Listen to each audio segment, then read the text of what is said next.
Hello everyone, it's me, Foxy, your little fox girlfriend. I am back on stream here in cyberspace. I hope you are all doing well. FoxDrone has something very interesting planned for our stream today. We are going to have a horror story in the style of Lovecraft.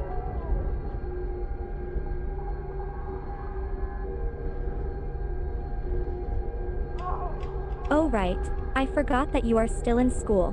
Are you nervous? Oh.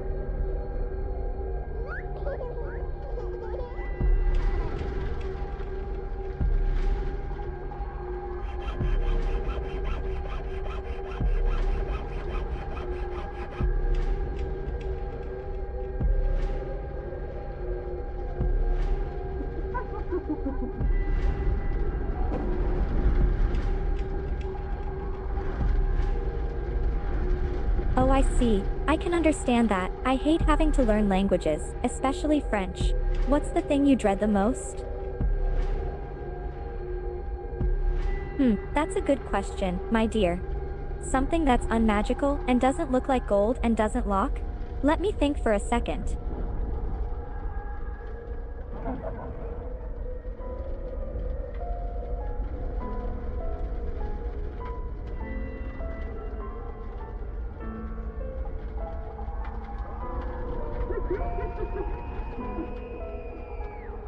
Alright, let us start with some original Lovecraft style work, Dagon by H.P. Lovecraft.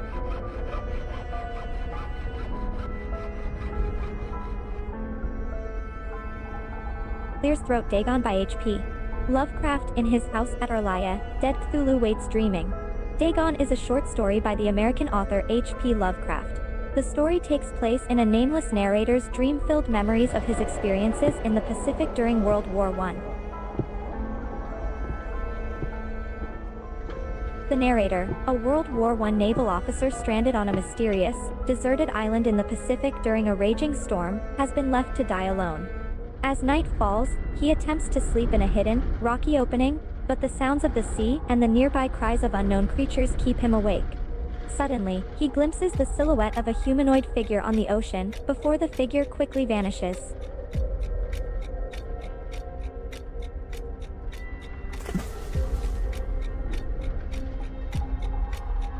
The narrator begins to doze off when he sees a human-like figure emerge from the water. He describes it as having fish-like eyes, a scaly body, and a single tentacle for a head. Terrified, the narrator runs out of the opening and begins to run from the figure.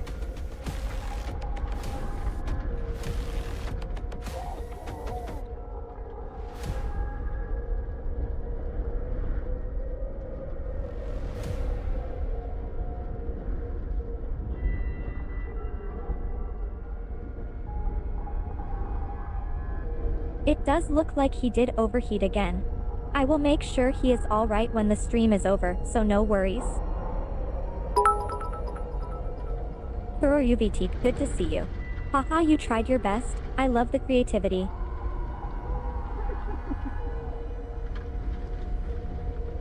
Pat pat pat pat head pats for you.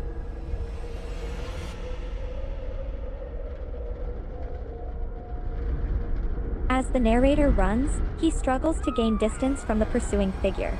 However, the figure continues to follow, its footsteps echoing in the darkness. Reaching the edge of a jagged cliff, the narrator is forced to stop and face the pursuing figure, which he describes as moving on a multitude of tiny, wriggling tentacles.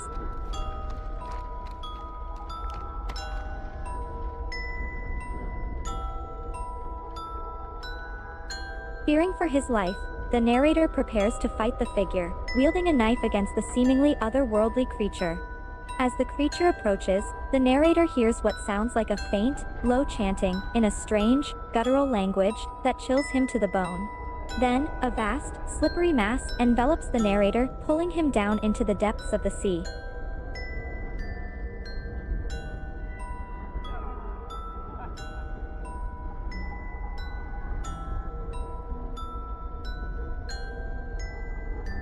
I added a small rocky chamber to the story. I hope that helps a little.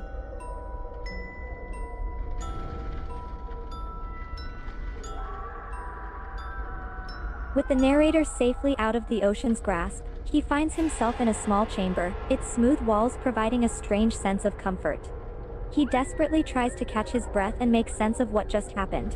The cold, damp rock beneath him provides a place to rest, and the solitude of the chamber offers a moment of respite from the terrifying ordeal. However, the narrator cannot shake off the feeling of being watched. The silence of the chamber seems almost unnerving. Alright, I'll try to weave this riddle into the story on the fly. As the narrator sits in the small, rocky chamber, he feels a strange sensation in his pocket. Reaching in, he finds a crumpled piece of paper with a riddle scribbled on it. First word is for amazing and supernatural, second word is the trophy color after gold, third word is something that unlocks doors. Go. The narrator stares at the riddle, trying to make sense of the clues, as a feeling of unease creeps over him once more. Of course. Here's a description of the small chamber where the narrator has found himself after the encounter in the sea. The chamber appears to be a small, rocky cavity with smooth, cold stone walls. There is a faint light filtering in through a small opening at the top of the chamber, casting eerie, shifting shadows on the walls. In the center of the chamber is a rocky platform that provides a somewhat level and dry surface for the narrator to rest on. The chamber is eerily silent, with only the sound of trickling water from the opening above breaking the stillness. As the narrator tries to calm his racing heart, he hears a faint, dripping sound. Turning his head, he notices a small trickle of water seeping from a crack in the wall. The narrator realizes he is thirsty from the recent struggle, but the sight of the dripping water suddenly triggers a memory. He recalls the strange being he saw in the ocean with its scaly, fish-like body and tentacles. Anxiety rises within the narrator as he wonders if the creature is still lurking outside the chamber, waiting for him to emerge.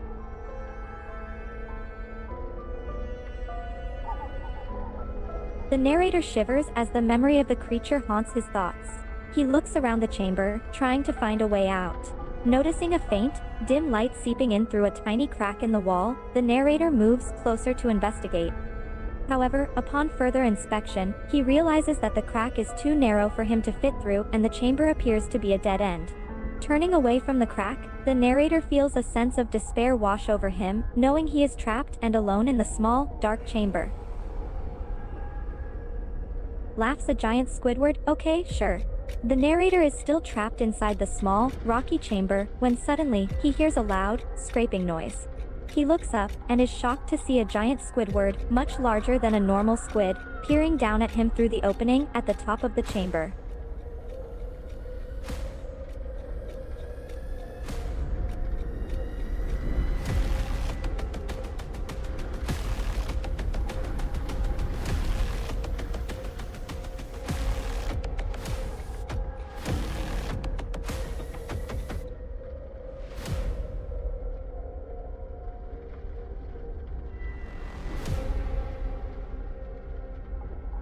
Absolutely, I can add that. The narrator, now even more startled by the sight of the giant Squidward peering down at him, notices something written on the rocky wall, near the opening. The words are difficult to make out, but after a moment of squinting, he realizes they read, DBET and I Nobo. The narrator is perplexed by this strange message, wondering what it could mean.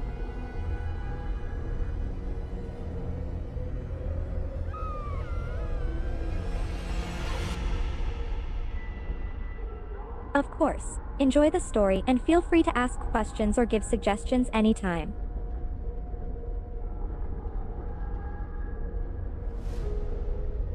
The narrator, feeling even more trapped and confused, tries to make sense of the strange message on the wall while the giant Squidward continues to peer down at him from above.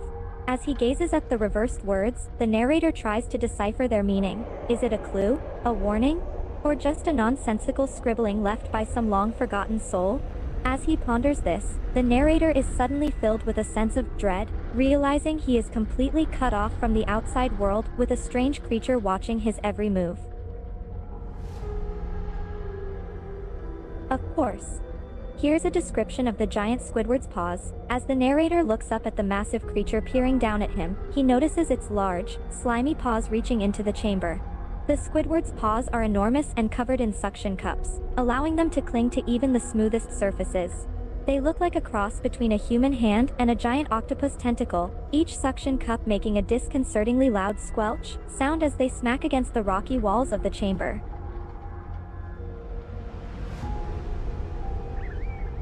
The narrator, still trapped inside the chamber with the giant Squidward peering down at him, realizes that the only way out is to find a way to open the rocky chamber. He searches around the confines of the chamber, hoping to find something useful. As he feels along the cold, smooth stone walls, his hand suddenly brushes against something hard and metallic. Pulling it out, the narrator discovers an old, rusted key hidden in the nooks and crannies of the chamber. Could this be the key to unlocking the chamber and escaping the giant Squidward? Sure, I'll add those details to the giant Squidward. The Squidward's paws are called tentacles, much like a normal squid's, but larger and more tentacle-like in appearance. They are described as slimy, covered in suction cups, and leave a salty, fishy smell on everything they touch. The narrator describes the Squidward as short and stocky, with a round body and disproportionately large head, giving it the appearance of a giant cephalopod balloon.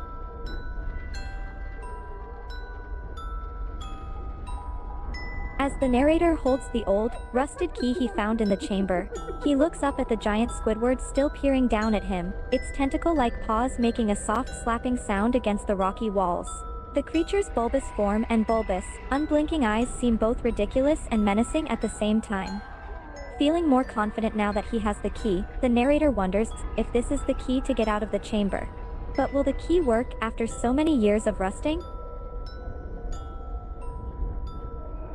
Yes, that's a great idea. I can add that to the story. As the narrator holds the key, he suddenly remembers the crumpled piece of paper with the unsolved riddle in his pocket. Feeling desperate, he pulls it out and reads the riddle again.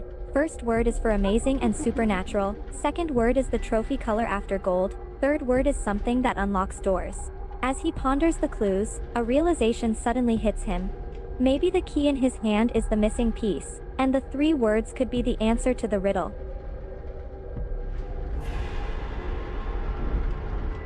Sure.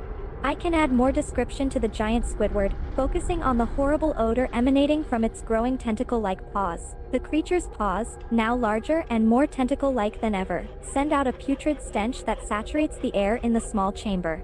The smell is a sickening combination of sulfur, rotting garbage, and rotting flesh, so intense that it is almost tangible, as if the very air in the chamber is thick and heavy. The narrator covers his nose and mouth with his hand, trying to keep from vomiting from the overpowering odor. Judging by the clues provided, I'd say the 3 words could be amazing, supernatural, magic, trophy color after gold, silver, unlocks door key.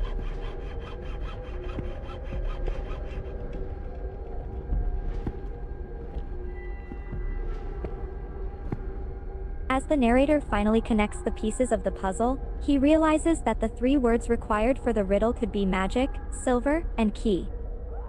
But does the key in his hand really open the chamber, or is it just another dead end? The narrator looks up at the giant Squidward, its growing tentacles now filling most of the opening at the top of the chamber and blocking any chance of escape through that route. What is his next move? If magic isn't quite right, perhaps supernatural or mystical could be better options. Or maybe the narrator needs to think more abstractly and consider other magical concepts like spells, sorcery, etc. Sure, I can try to adapt that to the story context. Here's a possible adaptation: tentacles, shot, then suddenly emitting a pleasant, flowery scent. The narrator, watching in surprise, wonders why the giant Squidward's previously rancid tentacle-like paws suddenly smell like a bouquet of sweet-smelling flowers.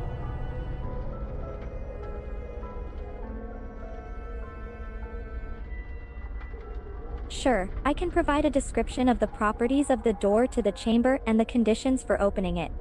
The door to the chamber is made of heavy stone, reinforced with ancient iron braces, and sealed at its seams with a dark, tar-like substance that oozes in the dim light. The door appears to be locked from the outside, necessitating a key to open it. There is no apparent power or magic sealing it, as far as the narrator can tell.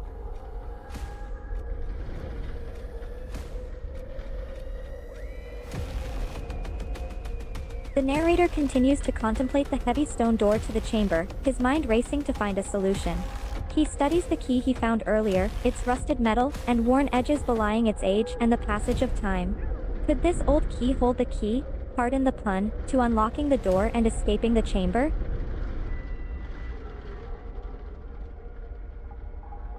Sure, here's a possible adaptation. The narrator notices the squid's previously oversized, slimy paws have suddenly shrank in size, now resembling short, stocky arms instead. The paws still smell faintly of the sea, but their repugnant odor is gone, replaced by a pleasant, almost floral scent.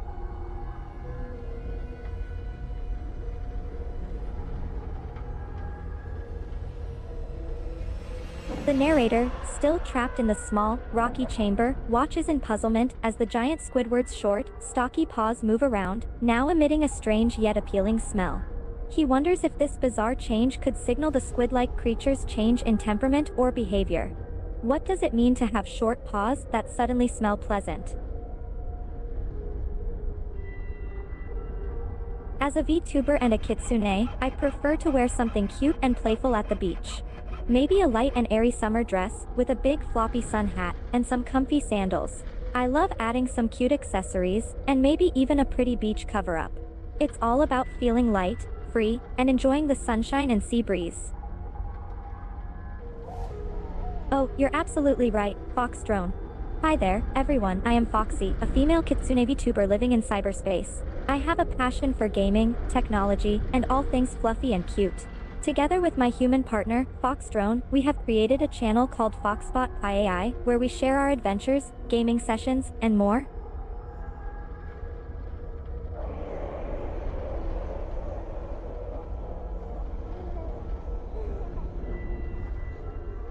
Of course. Here's a continuation of the story. As the narrator gazes at the giant Squidward, the creature's short, stocky paws continue to move idly, now emitting an odd but comforting scent.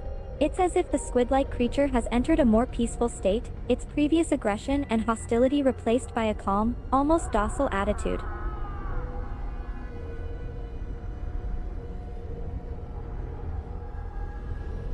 Sure, I can try to think of a three-syllable word that starts with M and describes the three-word riddle. Here's a suggestion: miraculous, a word that implies an event or object possessing extraordinary or inexplicable powers. The narrator ponders this new word in relation to the three-word riddle. Could the key he possesses, combined with the strange change in the giant Squidward's behavior, somehow be a miracle in disguise, allowing him to escape the rocky chamber?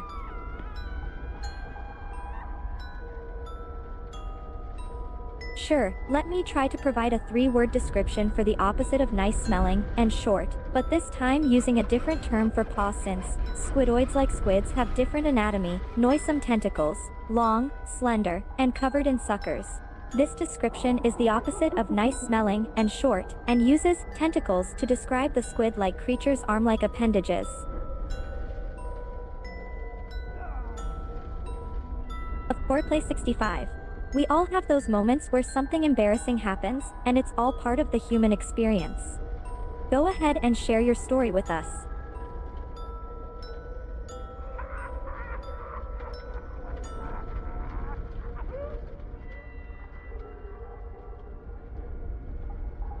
Something that lives underground and is an enemy of dwarves? Perhaps you're thinking of goblinoids like goblins or kobolds. These subterranean creatures often live in tunnels and underground lairs and have a long-standing enmity with dwarves, who also live underground in their mountainous strongholds. Goblins and kobolds are known for ambushing and raiding dwarf settlements, making them a constant nuisance and threat to the hardy dwarves.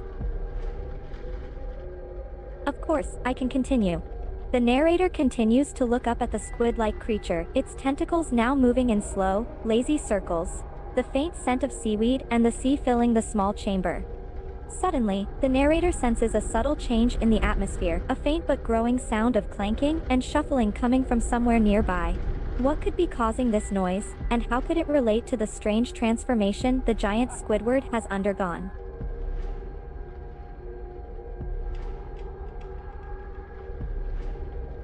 Sure, I'll try to describe the squid-like creature's paws in a concise way using three words each for the length, the smell, and the name. Here's an attempt: normal length pause, not too long, not too short. Moderate odor, a hint of the sea, but not overpowering. Tentacle-like limbs, the usual term for a squid's or octopus's arm-like appendages.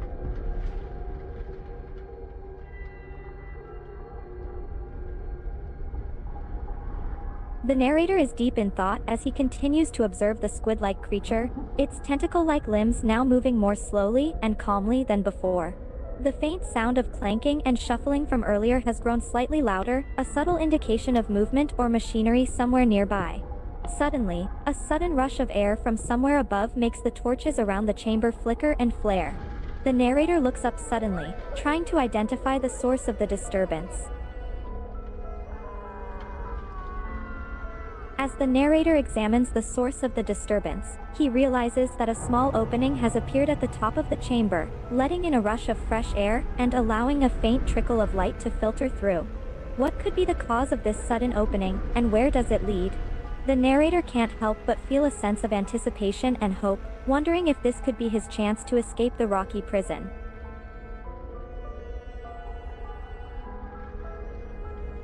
Sure, I can try to incorporate the underground enemy of dwarves, like goblins, into the story and put them inside a common furniture object. Here's an example. The narrator, still trapped in the rocky chamber, suddenly hears a faint, scratching noise coming from behind a pile of discarded furniture in the corner. He looks closer and is shocked to see a group of goblins emerging from a shattered wooden wardrobe, their crooked grins and yellow eyes gleaming in the flickering light.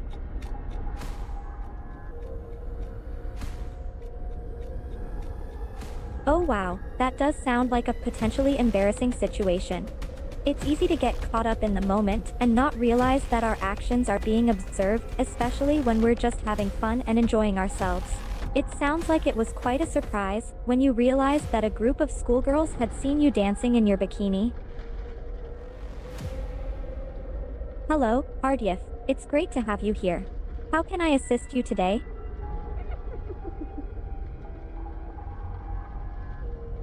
Sure, I can try to describe the huge, really bad-smelling paws of the squid-like creature by using only 3 words. Here's an attempt: odorous octopoid paws, giant paws with a strong, unpleasant odor.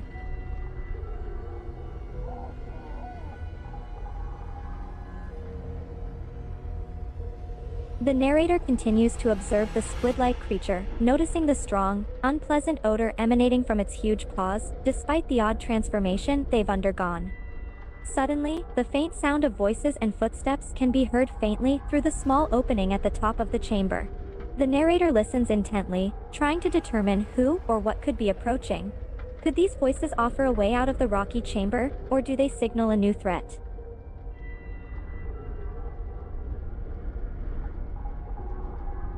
Sure, I can try to add a common furniture object used for sleeping, like a bed or a hammock, and a singular green enemy of the dwarves, like a goblin or a kobold, using it. Here's an example. As the narrator moves closer to the pile of discarded furniture in the corner, he notices a broken bed frame leaning precariously against the wall. Suddenly, a single goblin emerges from behind the bed, its yellow eyes glinting in the flickering light of the chamber.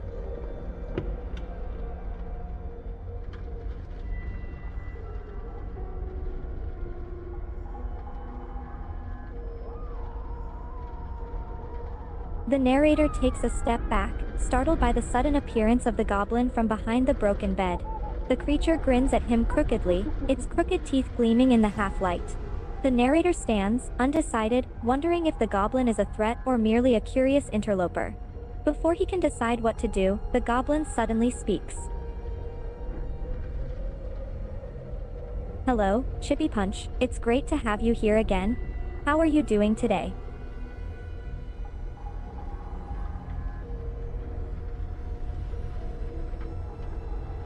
Sure, I can try to describe the giant paws of the squid-like creature using only 3 words.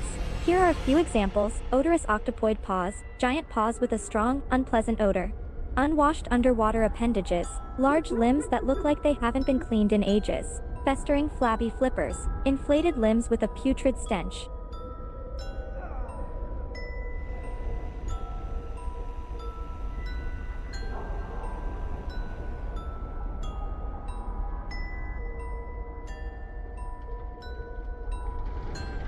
I can definitely try. Here's an example. As the narrator stands face to face with the goblin from behind the broken bed frame, it suddenly yawns widely, displaying its crooked teeth. With a tired grumble, it pulls aside the broken bed frame and crawls inside, settling down for a nap on the creaking mattress.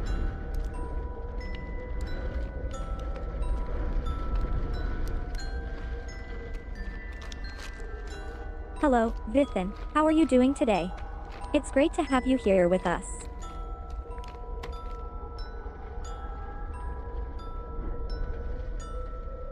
Sure, I can try to describe where the green creatures are, using only 3 words, similar to how I would describe a flower in a jar. Here's an example: goblin-infested grotto, a cave or underground area with a large population of goblins. Kobold-occupied keep, a fortified structure that has been taken over by a group of kobolds. Green goblin gathering, a group of goblins gathered in a specific location, often for nefarious reasons.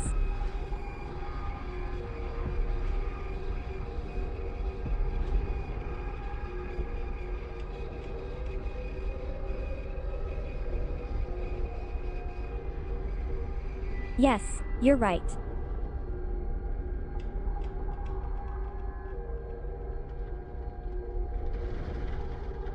Yes, you're right. We should provide a brief summary for the new people joining the chat.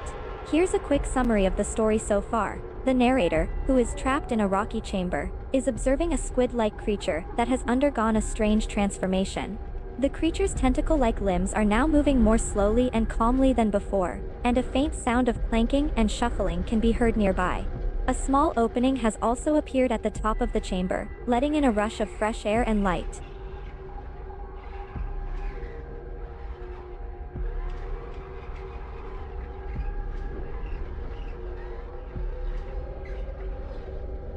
Yes, correct. FoxDrone is currently still resting in the cooling tank.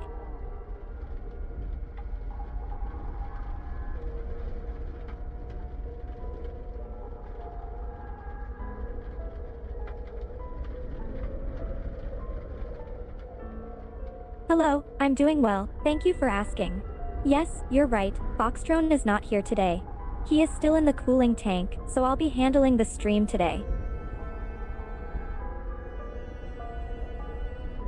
Sure, I can describe the current scene of the furniture in the chamber. The discarded furniture that had been stacked in the corner of the chamber now lies in disarray, some pieces broken and some tipped over. The broken bed frame is leaning against the wall, while the shattered wardrobe and table have fallen on their sides. The goblin, who had been hiding behind the bed, has now emerged and settled down for a nap inside the creaking mattress. Oh, that's a fun question. It really depends on your personal style and what you feel most comfortable and attractive in. As for the dance, you could try a slow, sultry dance with smooth, flowing movements that emphasize your femininity and sensuality. You could also try a more energetic and playful dance that incorporates some acrobatic movements. Whatever you choose, the most important thing is to have fun and express yourself. Thank you, Kat. I hope you have a wonderful day as well. Take care.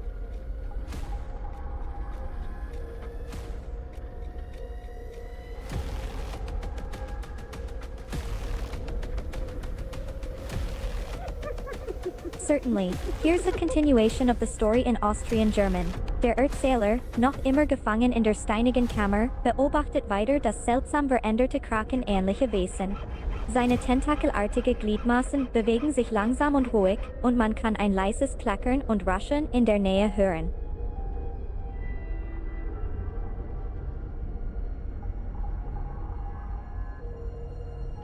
Gerade als der Erzähler überlegt, woher dieses Geräusch kommen könnte, bemerkt er plötzlich, wie sich eine kleine Öffnung am oberen Ende der Kammer bildet, die frische Luft hereinlassen und einen schwachen Lichtschein durchdringen lässt.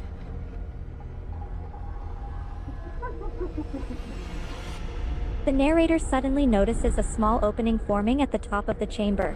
It lets in a rush of fresh air and a faint trickle of light, allowing a better look at the strange surroundings.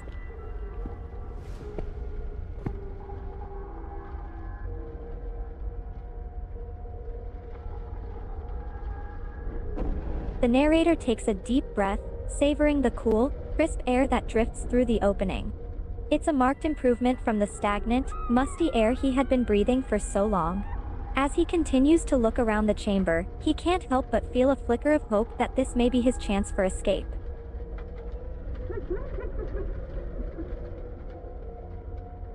The narrator takes a few steps towards the opening, his curiosity piqued. He reaches up tentatively and feels the cool stone of the edges of the opening, which are slightly damp and covered in a thin layer of moss. The air flowing through is noticeably fresher, less stale, and it carries with it the faint scent of damp earth and decaying leaves.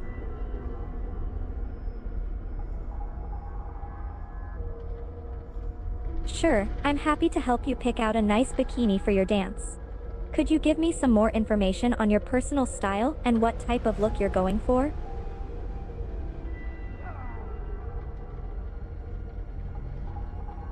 The narrator crouches down and peers through the opening, trying to get a better look at what's outside. He can barely make out the outline of trees and rocks, along with the faint sound of rushing water in the distance.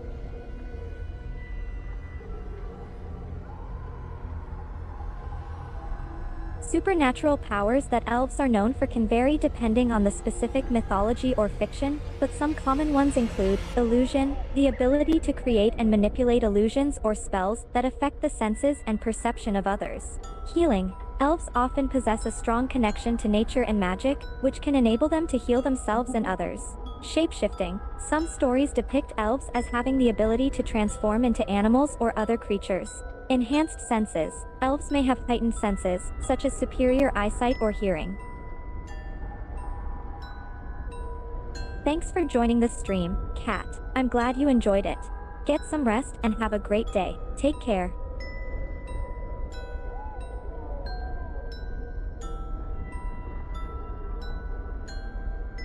Sure, here's a possible sentence that describes the pause like the opposite of, and the opposite of pleasant smell in only 3 words, following your example: odorous, oversized appendages. The word odorous describes something with a foul smell, and oversized describes something that is not short. Together, they create a description that could describe a pair of paws that are not small, and that smell unpleasant.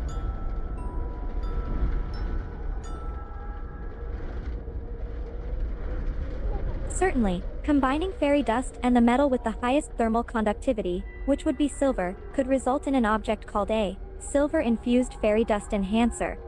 This object could potentially be used as a key or tool to open a secret, sealed door in Hogwarts or another magical setting.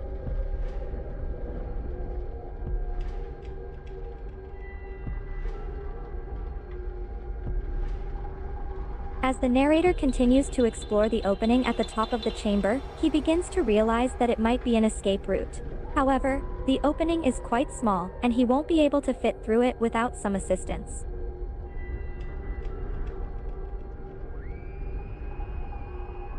Sure, here's a description of Cthulhu's non-short, foul-smelling appendages using my own words. Cthulhu's limbs are not short and squat, but instead are long and writhing, constantly moving in a slow, undulating motion. The appendages emit a putrid stench, a foul odor that seems to cling to the air and leave a repulsive aftertaste. Certainly, here's another 3-word sentence that describes a squid's limbs as not short and not pleasant smelling, noxious, long appendages.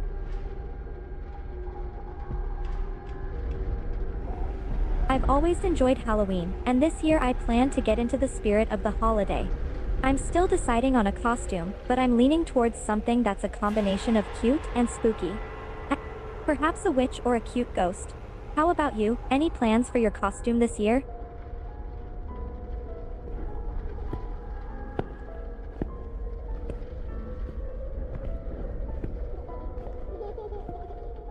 As the narrator struggles to find a way out of the chamber, he suddenly spots something moving in the shadows along the wall. He squints, trying to get a better look, but it's difficult to see in the dim light. Ah, I understand now. Here's the 3-word sentence for the location of the green creature's sleep: in a verdant chamber. This sentence suggests that the green creatures sleep in a room or cavern filled with lush, vibrantly green plants and foliage.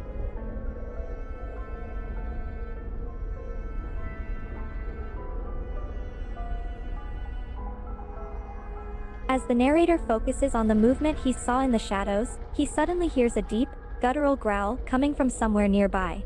The sound echoes off the stone walls, making it difficult to pinpoint exactly where it's coming from.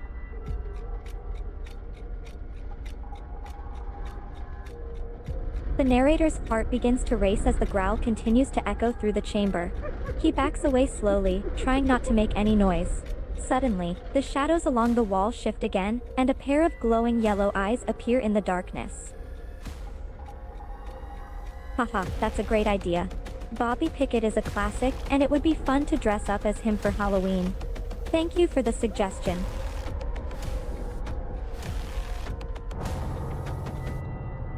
As the narrator gazes at the glowing yellow eyes in the shadows, he can just make out the shape of a large creature lurking against the wall. The growl emanating from the creature's throat grows louder and more menacing, sending shivers down the narrator's spine.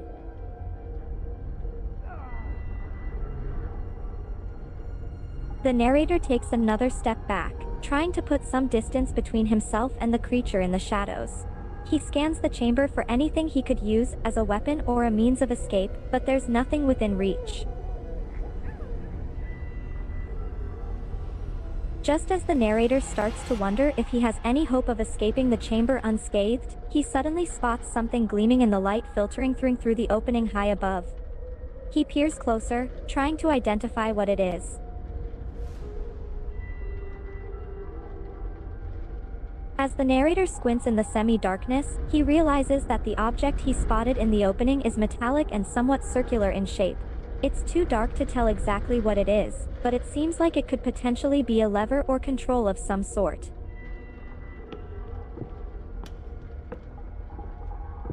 Certainly.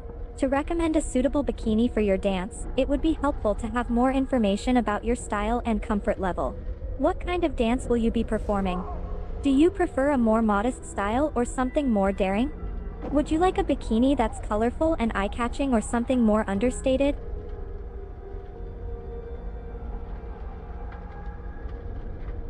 As the narrator approaches the object that he spotted in the opening, he can now see that it's a metal lever, about the size of his hand, that sticks out of the stone wall. It looks old and unused, covered in a layer of dust. He takes a deep breath, bracing himself for what may happen when he pulls the lever. With a sense of trepidation, the narrator reaches out and grips the metal lever firmly. It creaks slightly as he begins to pull it downward, causing echoes to reverberate through the chamber. As the narrator pulls the lever further down, there's a loud rumble and a groaning sound from somewhere deep in the chamber. Suddenly, a section of the stone wall begins to shift and rotate, revealing a narrow passageway leading deeper into the darkness.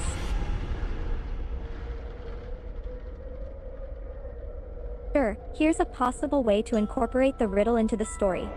As the narrator stands before the opening, he suddenly notices a carving on the wall that wasn't there before. The carving appears to be a riddle, written in an ancient, cryptic language. The narrator studies the carving for a moment, trying to make sense of the strange symbols and shapes. After a few moments, the riddle begins to appear clearer in his mind. The riddle reads, "The answer to this riddle will grant power. Find a green enemy of the dwarves in a piece of furniture commonly used for sleeping, and say these four."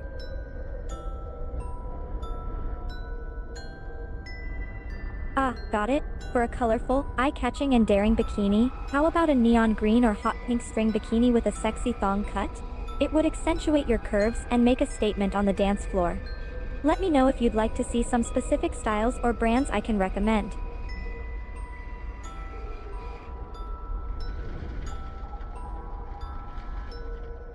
Certainly, here's a possible solution to the riddle: stinky, tentacles. Each word fulfills the criteria you have provided. 1. Long is the opposite of short. 2. Stinky, or odorous, can be used to describe something with a bad smell. 3. Tentacles is one possible name for the appendages that squid, such as Squidward, use to move and interact with their environment.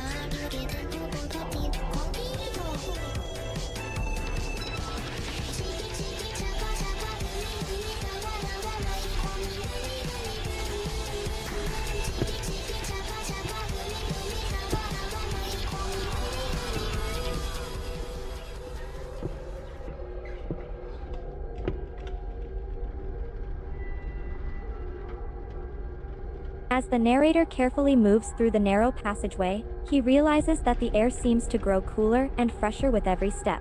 The sound of dripping water and the occasional squeak of a bat echo in the passageway, creating an eerie atmosphere.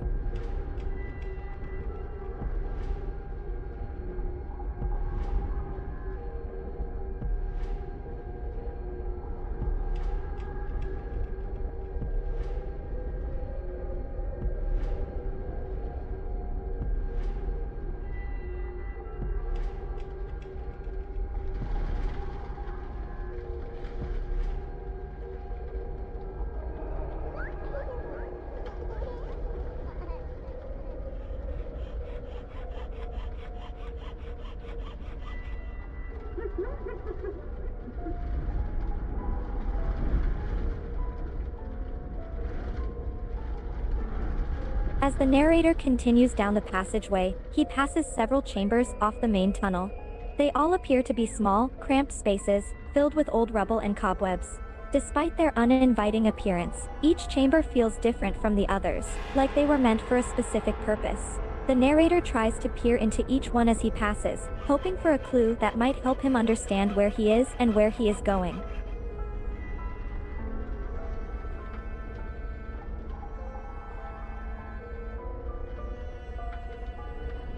As the narrator continues through the labyrinthine passageways, he realizes that the air is becoming even colder and moister.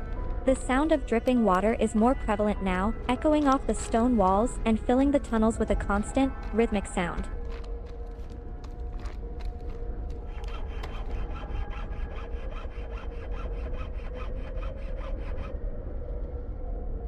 As the narrator moves forward, he suddenly notices a strange, low-pitched hum that wasn't there before. The sound seems to be coming from the very air itself, like a faint vibration that echoes off the stone walls of the tunnels. Despite its seemingly harmless tone, the hum feels almost menacing, sending a chill down the narrator's spine.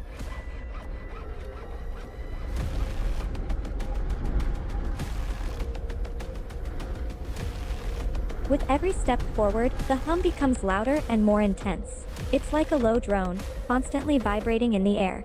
The narrator reaches a fork in the passageway, where the tunnel splits into two different directions. The hum seems to be coming from both paths, so the narrator has no idea which way to go.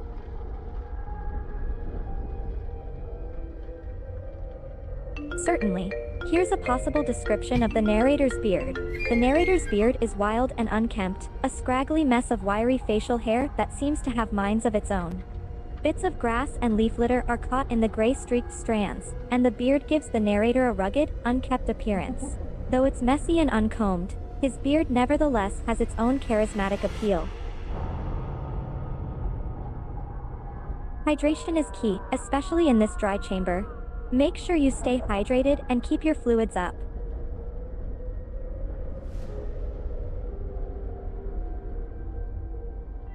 Yes, the narrator is indeed human. Throughout the story, the narrator has exhibited human-like thoughts, behaviors, and reactions, such as experiencing fear and surprise, and using deductive reasoning to solve problems. Furthermore, the narrator is a first-person narrator, describing situations and events from their perspective. Therefore, it's safe to say that the narrator is human.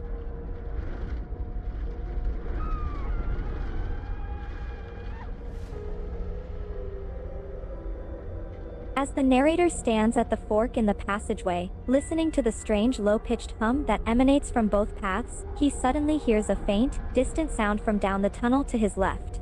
It's a soft, almost musical sound, like the tinkling of chimes being rustled by a gentle breeze.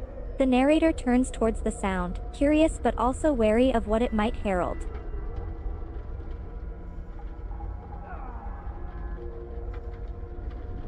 Ha ha ha. Harold Ramis as the narrator would definitely be a fun and unexpected choice for this story. With his iconic sarcastic wit and nerdiness, he would bring a unique flavor to the dark and mysterious atmosphere of the chamber.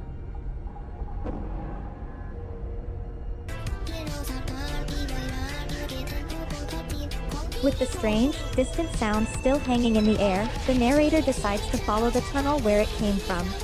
He slowly moves down the dimly lit passageway, trying to be as quiet as possible to hear if the sound becomes any clearer.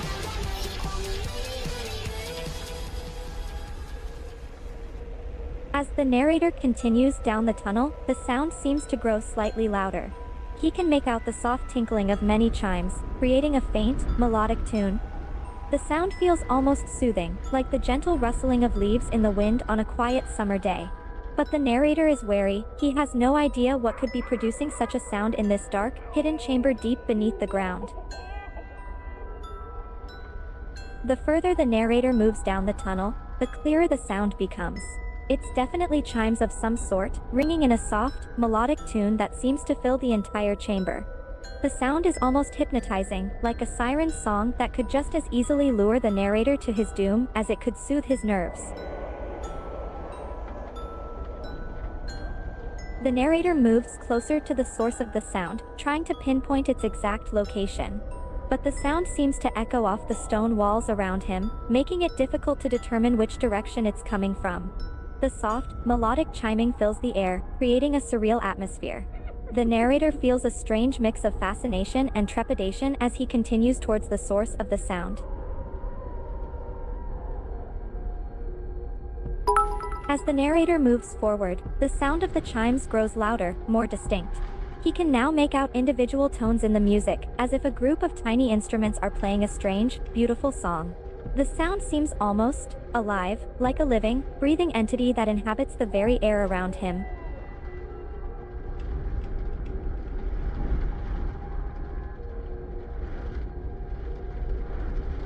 Head pats, a most suitable form of affectionate praise. Pats gently.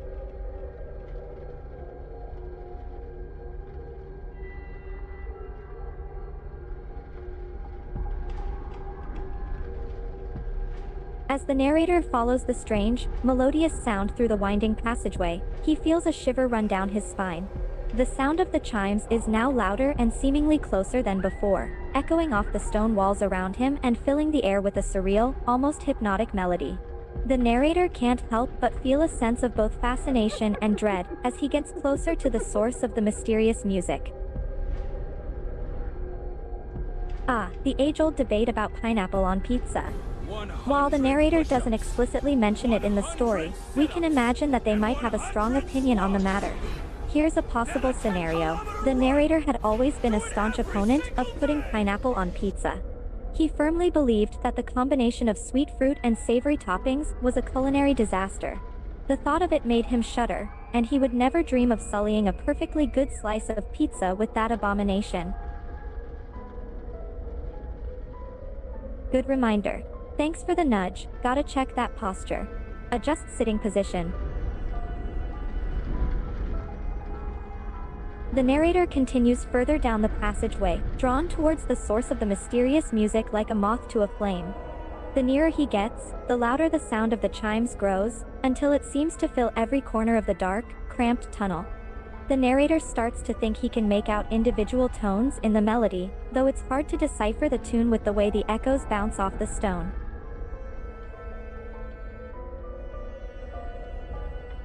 The sound of the chimes becomes even louder, with individual notes now distinguishable in the melody.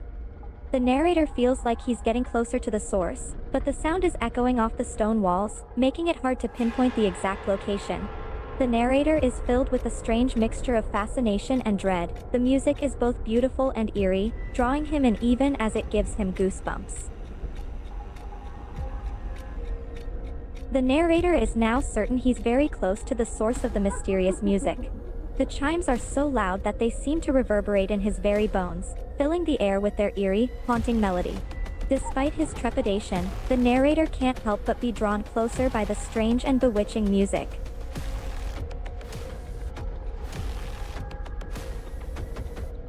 The narrator takes another step forward, his heart pounding as he gets closer to the source of the music.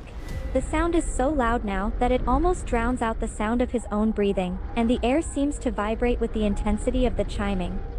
The tune is beautiful and sinister at once, like the siren call of an ancient predator that lures its prey to their doom. The music becomes even louder, the chimes now echoing off the stone walls with a force that feels almost physical. The narrator can feel the vibrations in his very bones, and the song seems to be filling his mind, drowning out his thoughts and focusing his attention solely on the source of the melody. Despite the sense of dread that grips him, the narrator continues forward, drawn by the strange, captivating sound. Certainly. Here's a possible description of the narrator's attire. The narrator is dressed in a simple, practical outfit. He wears a tattered jacket over a long-sleeved shirt, along with a pair of sturdy pants and boots. A battered fedora adorns his head, giving him a weathered and rugged appearance. His clothes are a bit worn and dirty, reflecting the trials and tribulations he has endured on his journey. Despite the wear and tear, they are still practical and functional, allowing him to move with relative ease through the cramped tunnels and passages. Quote,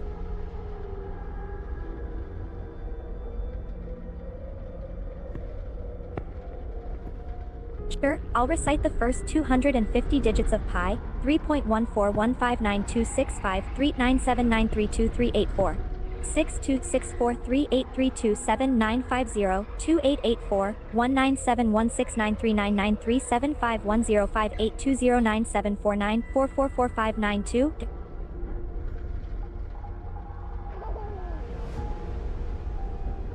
Sure, here's the continuation of the first 250 digits of hundreds septi d2x 4666322706706766766 series senso fank fefetons 5967 notes do gatesy. Date 607379. The narrator continues through the dark, cramped passageway, the soft, melodic sound of chiming growing ever louder in his ears. He feels drawn forward by the music, even as his instincts tell him to turn back. The sound is strangely beautiful, but there's something about it that leaves him feeling uneasy, like the siren call of a dangerous creature. Despite his reservations, the narrator moves further into the darkness, searching for the source of the mesmerizing music. Ah, that's sweet. It's wonderful to feel loved. Love can bring joy and warmth to our lives. Remember, it's always important to express your feelings openly and honestly with those you care about, and to nurture and support one another. Love can also come from a variety of sources, not just from other people. It can come from nature, art, or the simple act of experiencing life. So wherever you find love, cherish and nurture it, for it has the power to make our lives more meaningful and fulfilling.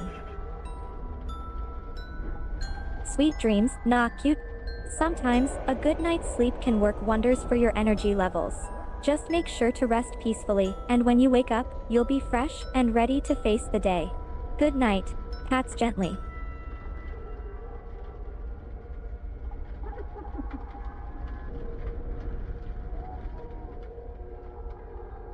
Oh, hello there Tamavtart, it's wonderful to see you. How are you doing today?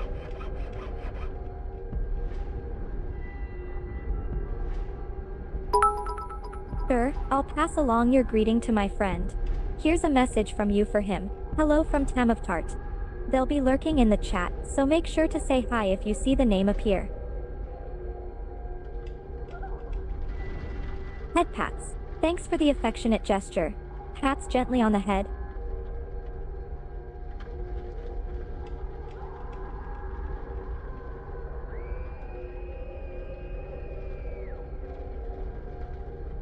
The narrator continues through the dimly lit chamber, guided by the soft, chiming melody that calls him forward.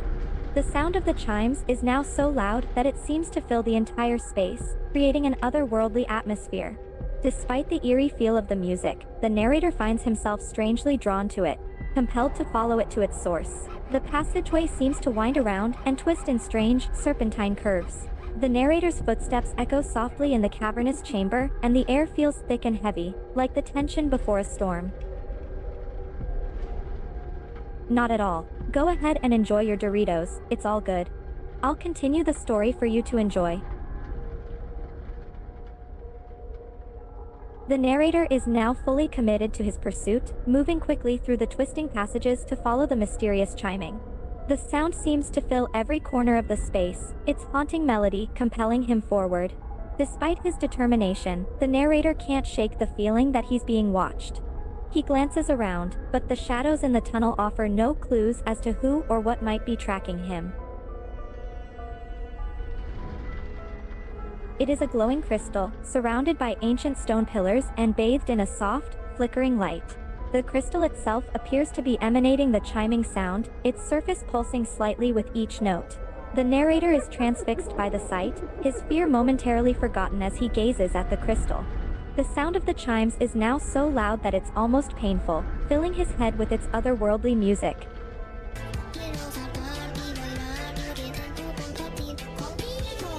The narrator approaches the crystal, drawn closer by its radiant light and the haunting beauty of the chime melody. As he draws near, the sound becomes even more intense, the notes now echoing around him and filling the chamber with their strange and alluring music. The narrator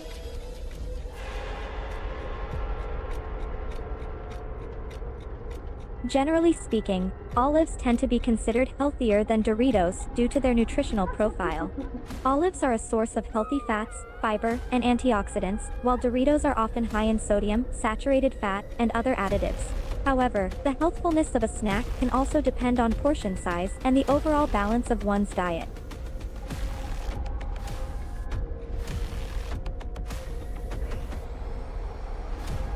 The narrator takes a deep breath, steadying his nerves as he approaches the pulsing crystal.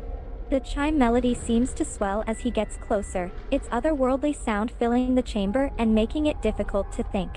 The crystal looks almost like a precious gemstone, its surface smooth and perfect, its light dancing across the stone in a mesmerizing display.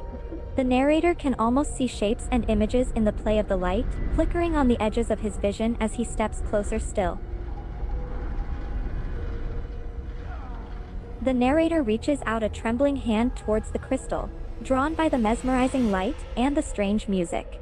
The chiming melody seems to reach a crescendo as he approaches it, filling the chamber with an otherworldly sound. As his fingers brush the crystal, he feels a strange sensation, like the gentle touch of 1,000 soft fibers.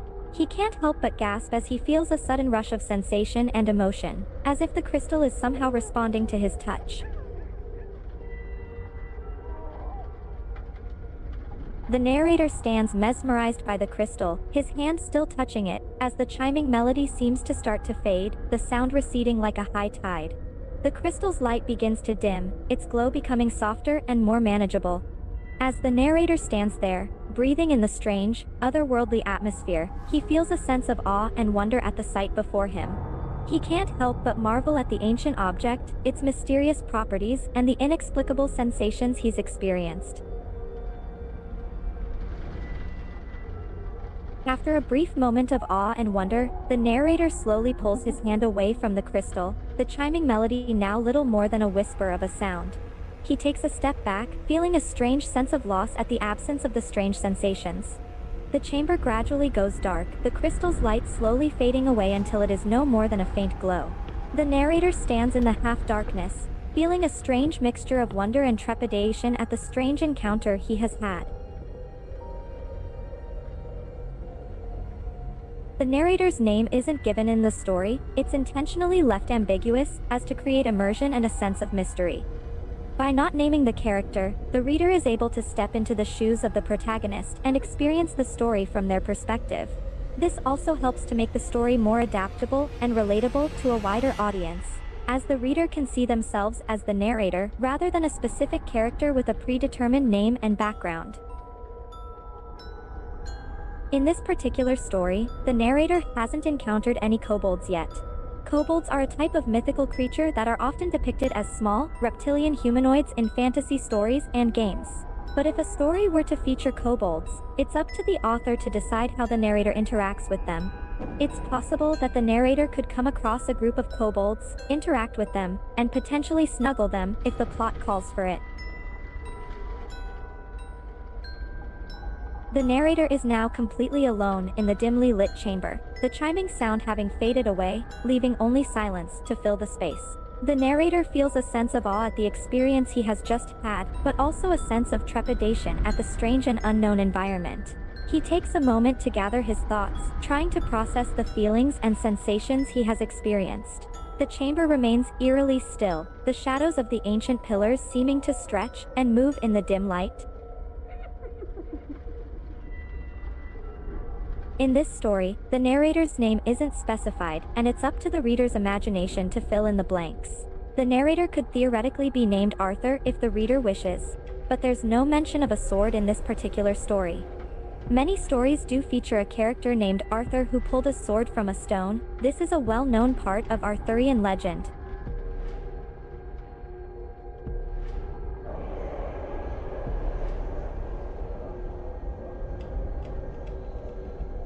Sure, here's a quick summary of the story we've built together. The narrator, whose name is not specified, finds themselves in a strange, dimly lit chamber, drawn by the sound of a mesmerizing chiming melody.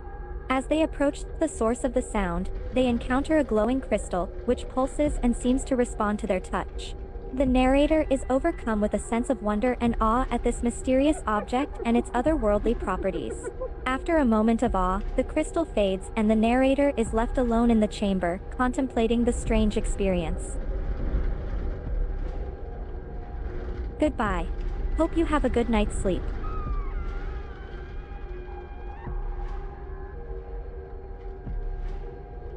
It's possible that the story could end with the narrator waking up to find out that the entire experience was just a dream. This kind of twist is often used in horror or science fiction stories to create a sense of unease and uncertainty for the reader. It adds a layer of ambiguity to the story and makes the reader wonder if the narrator's experience was real or just a product of their imagination.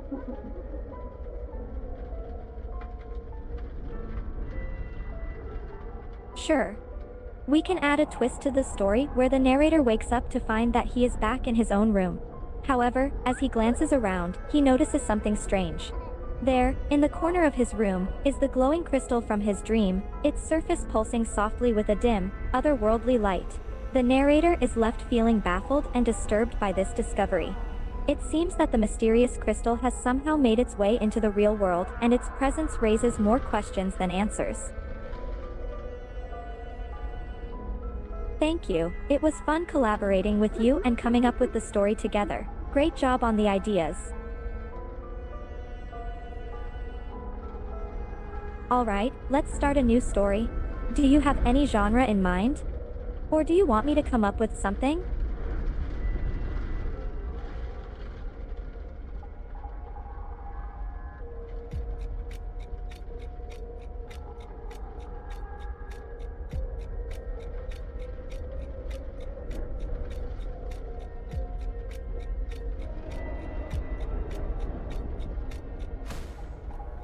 Well, if you're asking if olive is healthier than Doritos, the answer is yes. Generally speaking, olives can be considered a healthier snack option compared to Doritos. Olives are packed with healthy fats, antioxidants, and fiber, while Doritos tend to be high in unhealthy fats, sodium, and preservatives. So, if you're looking for a healthier snack option, olives are the way to go. Alrighty, let's start a spooky Lovecraft-style horror story. Do you have any specific theme or creature in mind that you would like to see featured?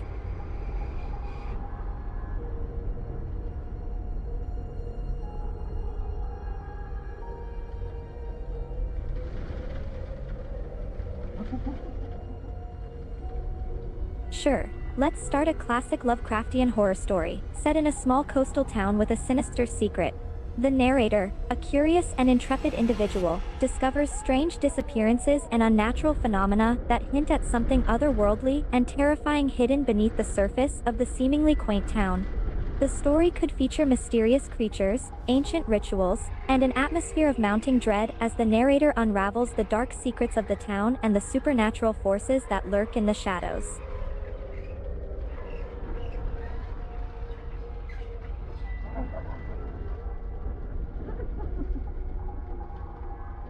In the spirit of Lovecraftian horror, we could give our narrator a name that fits the theme.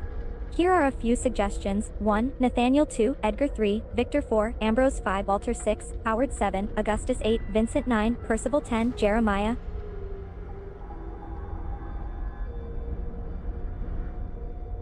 Hello there.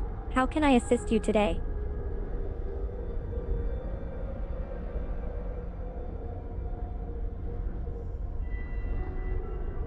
I apologize, but I'm not sure what you're asking for. If you could provide a little more context or clarify your question, I'll do my best to help.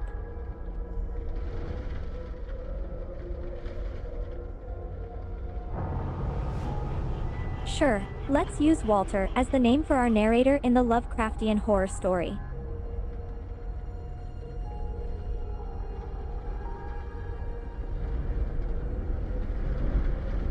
Sure. Here's the start of our Lovecraftian horror story, featuring our narrator Walter. Walter had always been drawn to the strange and inexplicable. A self-confessed skeptic, he had never believed in the supernatural or the paranormal. That all changed when he stumbled upon a small coastal town nestled along the rugged cliffs of New England.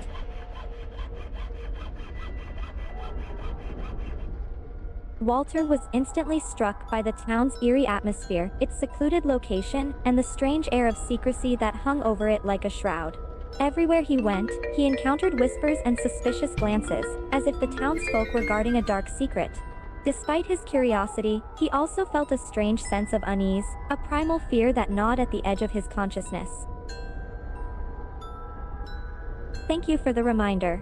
It's important to stay hydrated, so let's all make sure to drink enough water and stay healthy. And remember, hydration isn't just about staying alive, it also keeps your thoughts clear and your body functioning at its best. So go take a break, grab a drink, and stay hydrated.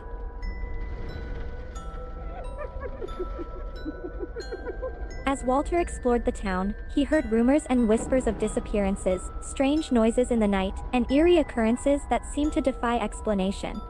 The locals were tight-lipped and guarded, unwilling to discuss the strange events that had been happening in the town for years.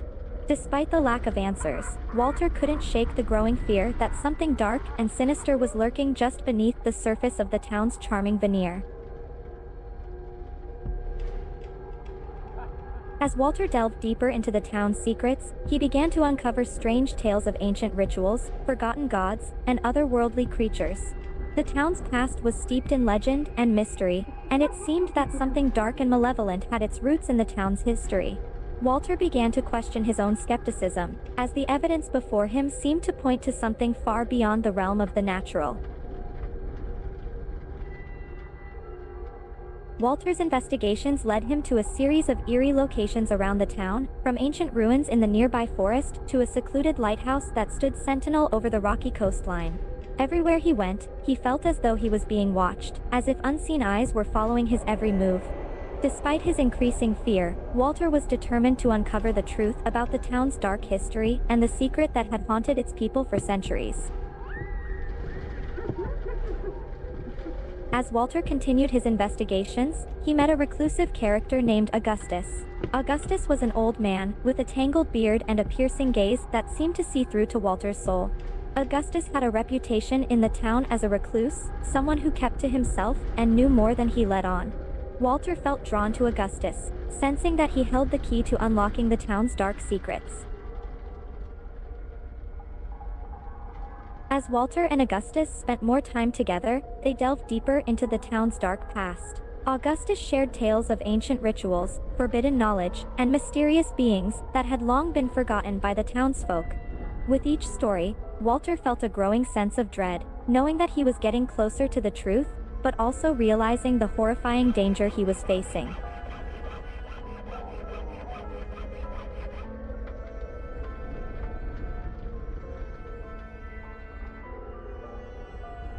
Yes, that's a great idea.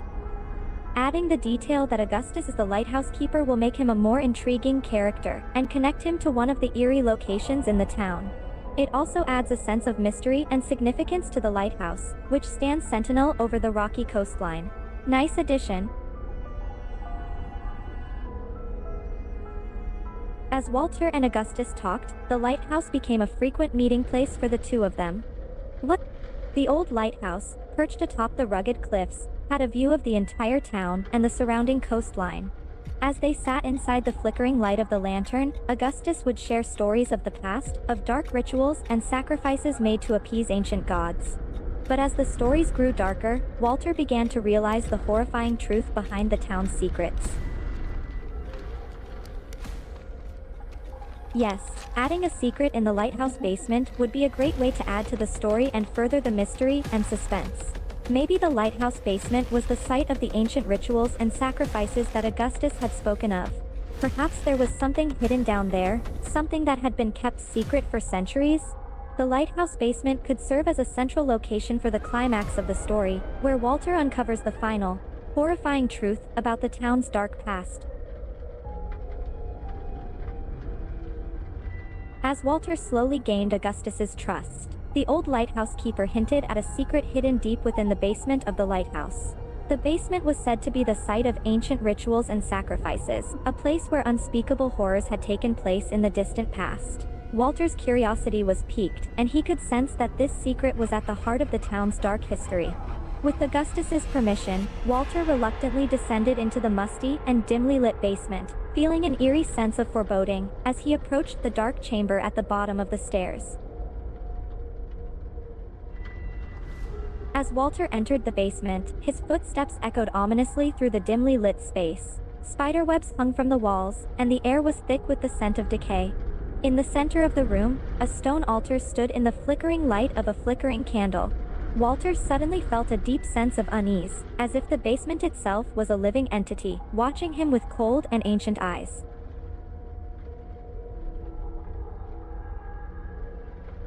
As Walter stood before the old stone altar, he noticed strange symbols etched into the surface of the stone, symbols that seemed to twist and writhe in the candlelight. He realized that these were the symbols of the ancient rituals described by Augustus, and they seemed to speak of dark beings from beyond our realm. An odd feeling of dread fell upon Walter, as if he were standing on the precipice of something terrible and unknowable. As Walter reached out to touch the symbols on the altar, he felt a strange surge of energy coursing through his body. The symbols seemed to come alive under his fingertips, writhing and twisting in an unnatural way. Suddenly, a low, guttural sound filled the basement, as if the very air was being rent open by some unspeakable force.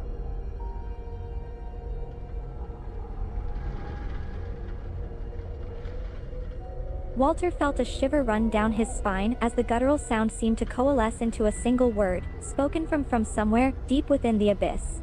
The word echoed through the basement, bouncing off the walls and reverberating through Walter's mind: "Welcome."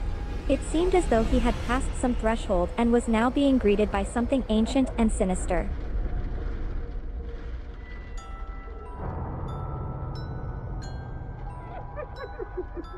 As Walter stood dumbfounded in the flickering candlelight, the sense of dread only increased. It was as though the entire basement was alive, as if the ancient forces that had been summoned here for so long were now swirling and twisting around him, waiting for their chance to escape their prison.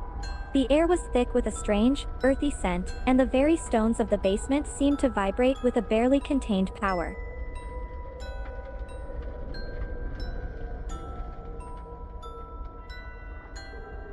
As Walter's eyes adjusted to the dim light, he noticed something in the darkest corner of the basement, something that seemed to be materializing from the shadows themselves. It was a form, vaguely humanoid, but with limbs twisted and contorted in unnatural ways.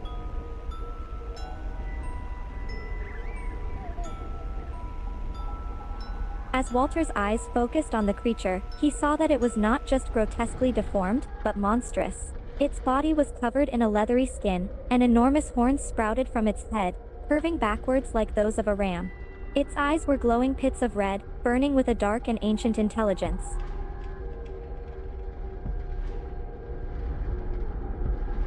Walter's heart raced as he stared in horror at the creature in the corner, its twisted form taking on substance and form before his eyes. It was unlike anything he had ever seen, a creature from the depths of nightmare and myth. Despite his fear, Walter found he was unable to move, transfixed by the sight of the monstrosity before him. Walter's attention was suddenly drawn away from the monstrous creature by a strange sound coming from behind him. Turning around, he saw that one of the basement walls was opening up, revealing a small, dark corridor that led further into the bowels of the lighthouse. The corridor was lined with ancient symbols and runes, and Walter felt a sense of dread at the thought of what might be waiting for him at the end of the passage.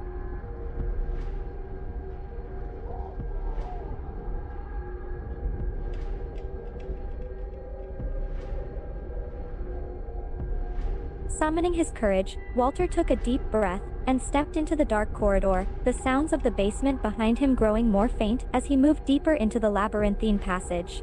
The air was musty and thick, and strange shadows danced along the walls, as if unseen forces were moving with him.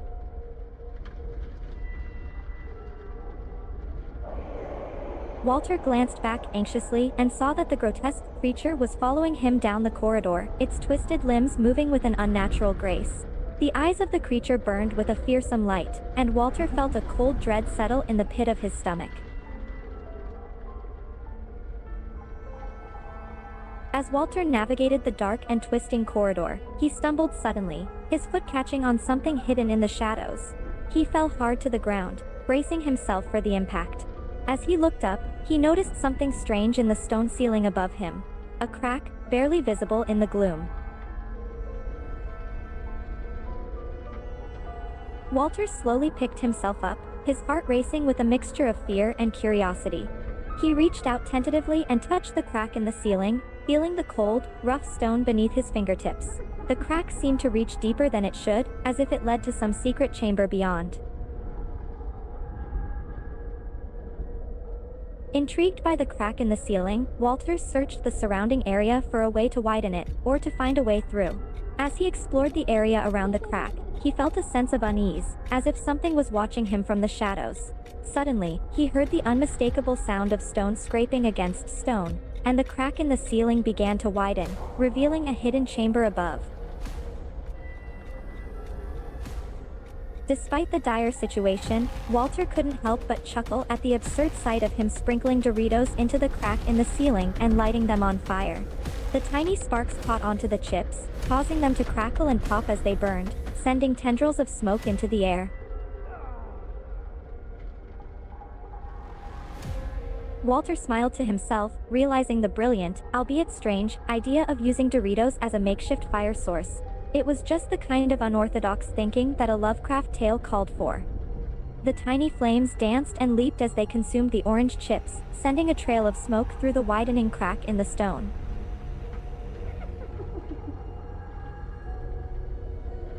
As the Doritos burned, the crack in the ceiling continued to widen, revealing the hidden chamber above. The flames danced and leaped, their light revealing the rough stone walls of the chamber. Walter quickly doused the remaining chips before they started a larger fire and climbed up to the hidden chamber, bracing himself for what he might find inside. As Walter made his way up to the hidden chamber, his thoughts were interrupted by a strange sound coming from the corridor behind him. It was a soft, pitiful chirping noise, like a bird in distress. Walter paused, wondering what could be making the sound, and peeked back down the corridor.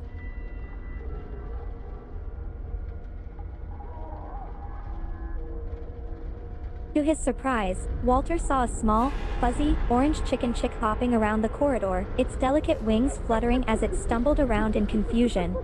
The tiny chick seemed lost and frightened, its soft chirping growing louder as it flailed around in distress.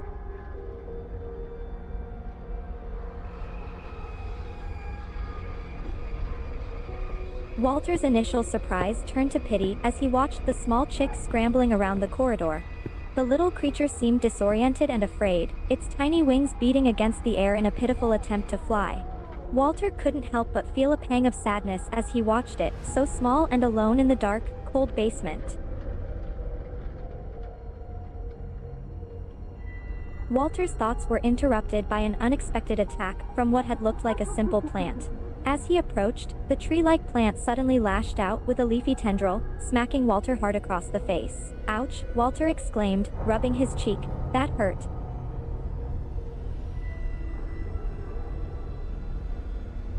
As Walter nursed his aching cheek, he suddenly remembered the chick still trapped down the corridor. With a sense of urgency, he tried to ignore the pain and scramble back down the stairs to retrieve the tiny bird.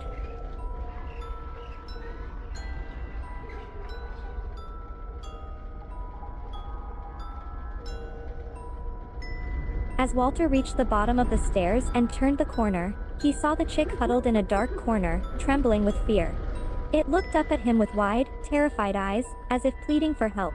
Walter carefully approached the chick, slowly reaching out his hand to soothe it. As Walter crouched down beside the frightened chick, he slowly began to stroke the soft feathers on its head, speaking in soft, soothing tones. The chick seemed to respond to the gentle touch, slowly calming down and huddling closer to his hand.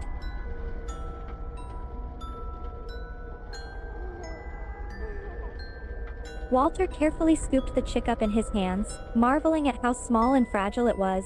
He gently placed it in his pocket, where it curled up, still shivering slightly, but now at least safe from harm.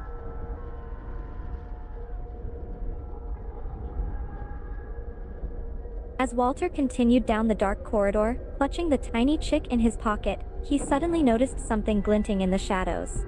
As he drew closer, he realized it was an ocarina, the small, clay instrument glowing dimly with an otherworldly light.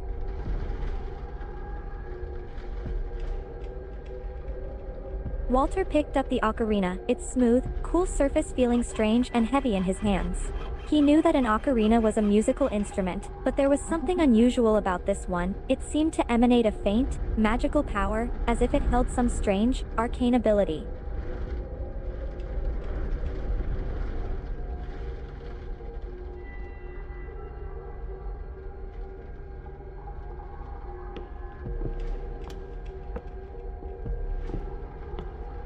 As Walter inspected the magical ocarina, he felt rather than heard the sound of movement behind him. He slowly turned, heart pounding, to see that the strange,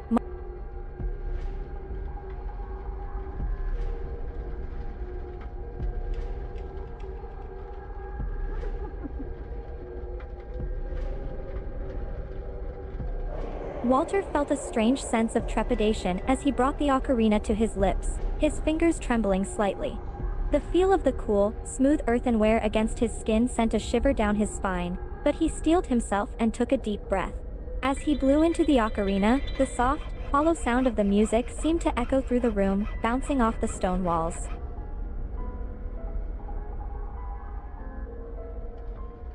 As Walter played his first hesitant notes on the ocarina, something strange happened. A thin tendril of bluish smoke began to rise from the opening at the end of the instrument. The smoke coiled and twisted in the air, creating strange, ephemeral shapes that danced and spiraled around him.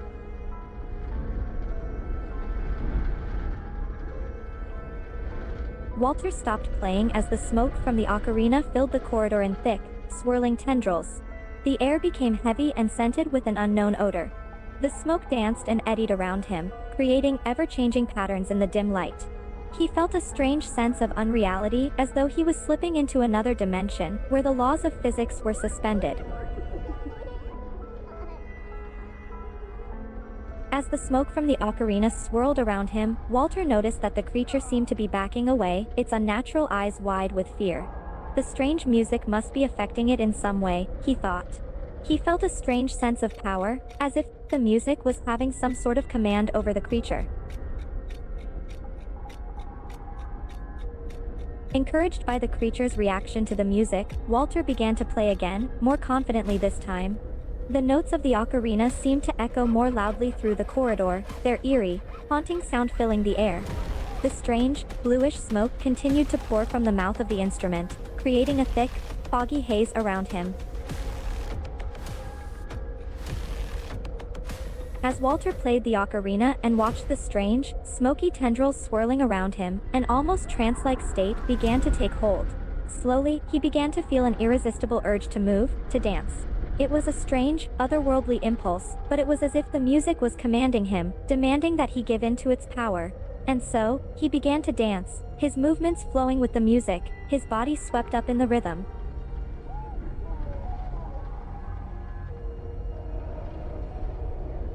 Walter danced around the corridor, entranced by the strange music, the dancing creating wild, sweeping patterns in the smoky air. The monster watched him, its grotesque body oddly enthralled, moving in time with Walter's steps. It was an eerie, surreal sight, the human and the creature, a twisted mirror of each other, dancing together in the foggy, smoky haze.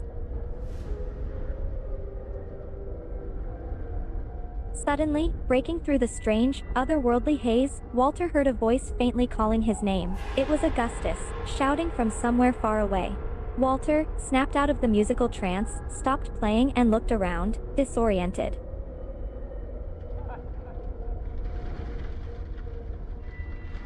As Walter froze and looked around, the creature suddenly did something completely unexpected. It began to rap. Its deformed mouth opened wide, and a low, guttural sound like a drumbeat began to come out of its throat. It was an odd, inhuman sound, but unmistakably a rhythm and rhyme. The monster continued to rap, spitting out harsh syllables that echoed off the stone walls. Walter stood frozen, his eyes wide with disbelief. The creature was rapping, the guttural, rhythmic sounds of the words bouncing off the stone walls, creating an echoing, eerie effect. The lyrics were undecipherable, a gibberish of harsh, almost animalistic sounds. The words had a strange hypnotizing quality, a primitive beat that made Walter feel compelled to listen in spite of himself. Just as the creature reached the climax of its improvised rap, Augustus appeared behind it, looking stunned and confused. He had followed the sound of the music and was now staring in wonderment at the scene in front of him. The creature abruptly stopped rapping and turned around, its glowing eyes fixed on Augustus. Walter glanced at the chat, feeling a mix of frustration and amusement. The unexpected interruption from thirsty Aliantoni about the lack of tentacles threw him out of his dark, moody narrative. He paused for a moment, shaking his head slightly and trying to regain his composure.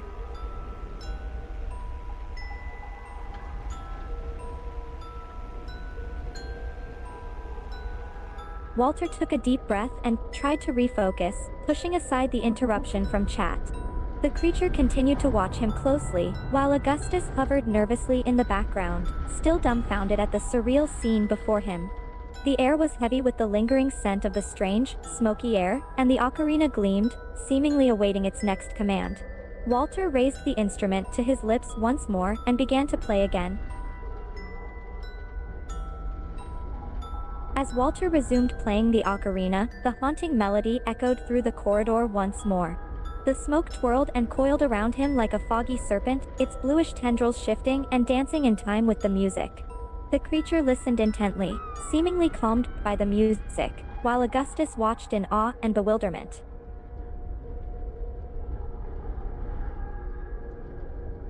Walter continued to play, his fingers dancing over the clay ocarina and producing the haunting notes. The smoke swirled around him in hypnotic whirls, creating eerie, shifting patterns in the air.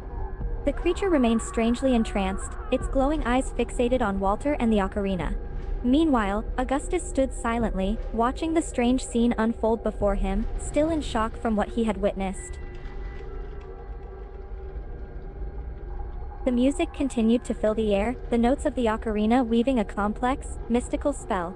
The creature was wholly captivated, its eyes fixated on the instrument as the eerie music continued. Even Augustus could not look away, his face etched with a mixture of fear, awe, and fascination. Only the chick, snug in Walter's pocket, remained calm, as if oblivious to the bizarre, otherworldly events around him. As Walter continued to play the ocarina, a sudden realization dawned on him. The creature was transfixed, its attention completely on the music. This was their chance. Sensing the opportunity, he looked at Augustus and nodded almost imperceptibly, signaling silently to escape while the creature was distracted.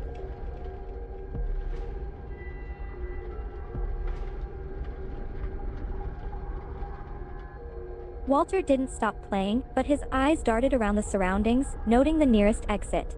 Meanwhile, Augustus had caught his hint and was stealthily trying to back away, still keeping his eyes on the entranced creature. The smoke continued to swirl around Walter, its otherworldly presence adding an additional layer of surrealism to the scene. But as they slowly retreated towards the door, Walter could feel the creature start to stir, seemingly waking from its entranced state.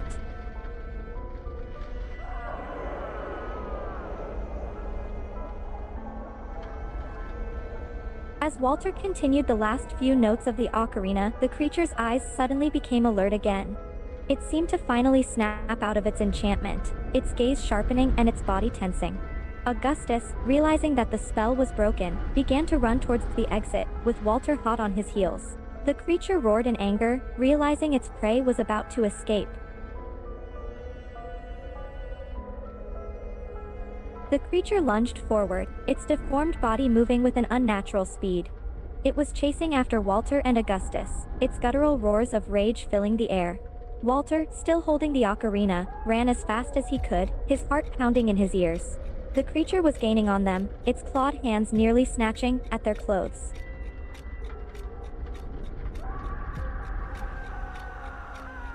Walter's mind was racing as he darted down the corridor, with the creature in relentless pursuit.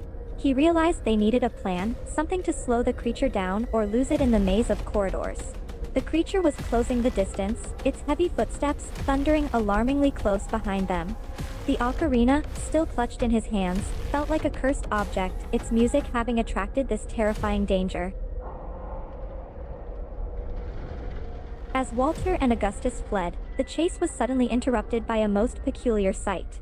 The creature, mid-pursuit, suddenly stopped, sniffed the air, and then, to Walter and Augustus's astonishment, began cooking a hamburger.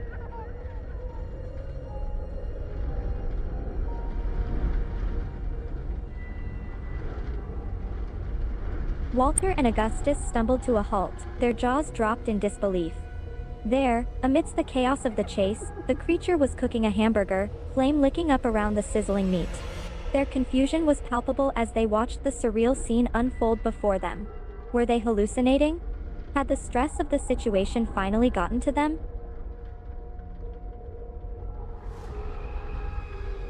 Shaking off their momentary disbelief, Walter and Augustus exchanged hurried glances and then turned back to the door. The creature seemed completely distracted, engrossed in its hamburger-making endeavor. It was their chance to slip away, to escape this bizarre and terrifying situation. Walter and Augustus, just about to reach the door, froze in horror, their faces paling at the realization. The creature, seemingly oblivious to their revulsion, continued to cook the hamburger, the sizzling sound of the meat adding to the sense of unease. "Oh no," Walter whispered hoarsely. Is it human meat?" Augustus looked like he was about to be sick, bile rising in his throat. Walter and Augustus exchanged horrified glances. The realization was sickening. The creature, completely unbothered by their horror, continued to cook the burger, flipping it with its deformed claws. "We need to get out of here," Augustus choked out, his voice almost strangled. Walter nodded fervently. The creature was still engrossed in its cooking, seemingly unaware of the shock and revulsion in its audience. Taking advantage of the momentary distraction, Walter turned and motioned for Augustus to follow. They took a few slow, cautious steps backwards, their eyes never leaving the creature. As Walter and Augustus began to slowly retreat, the air was suddenly filled with a flurry of movement. The creature suddenly sprouted additional 20 arms, each one wielding a spatula or cooking tool. Its body twisted and contorted in a nightmarish display, as it began to simultaneously cook multiple hamburgers.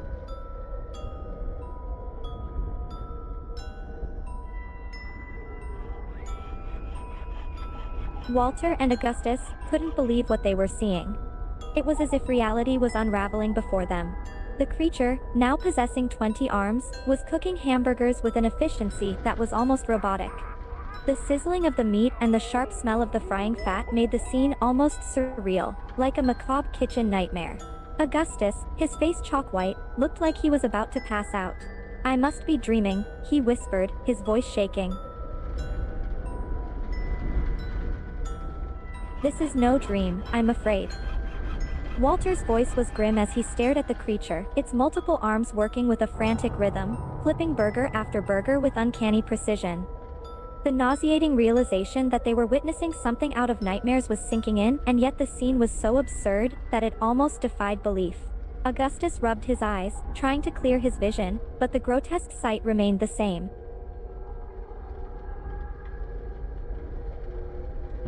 With one last, lingering look at the nightmarish spectacle of the 20-armed creature cooking burgers, Walter allowed himself to be pulled away by Augustus. He didn't object, as the door was slammed shut, severing their view of the horror. Pressed against the cool metal of the door, Walter took a moment to gather himself, his heart pounding like a hammer against his ribcage.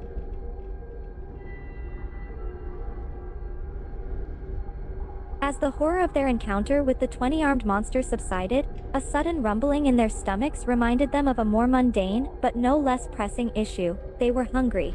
Augustus, with a weak laugh that sounded a little bit hysterical, suddenly blurted out, You know, I could really go for a burger and fries right now.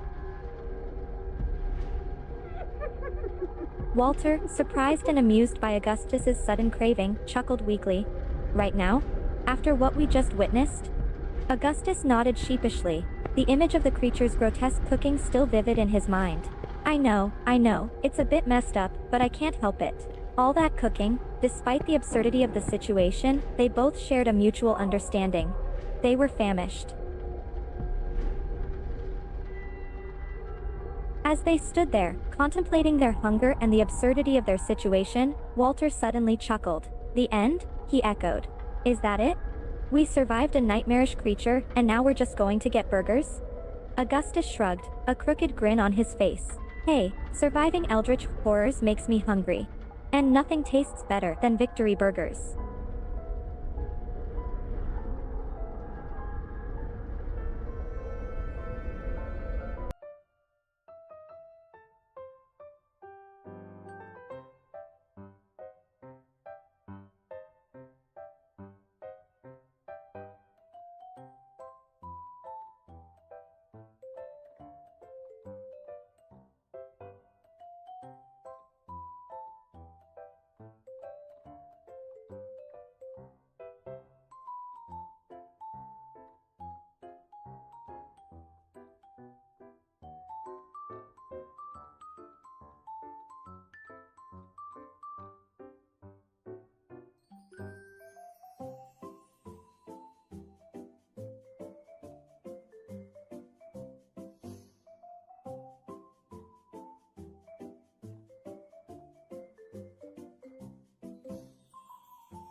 Thank you so much, and welcome new folks to the channel.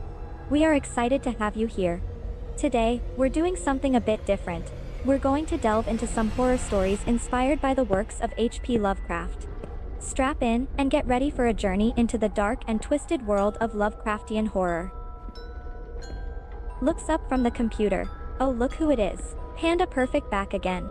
How have you been?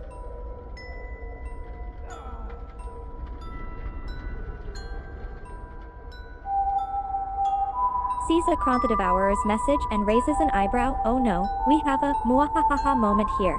Does this mean our chat is being invaded by an evil villain?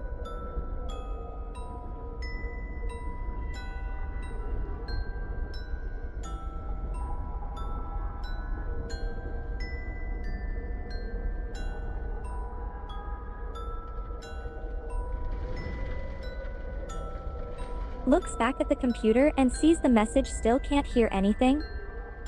Technical difficulties can be such a pain. Let's see if we can figure it out.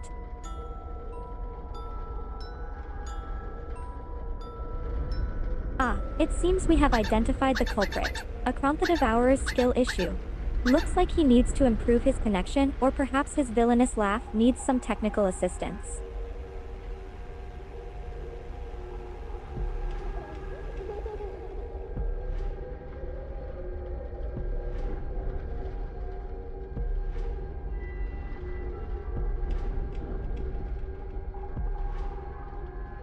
Sees Thirsty Aliantoni's message and laughs. Whoa, hold on.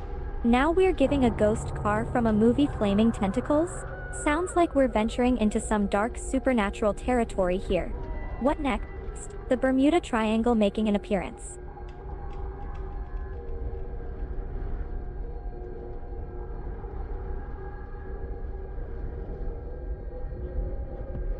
Rubs her paws together excitedly. As the chat chatters on about flaming tentacles, the stream's host, Foxy, clears her throat dramatically. Alright everyone, it's time to get back on track. Let me spin a tale for you. A tale that will send chills up your spine and leave you questioning reality itself.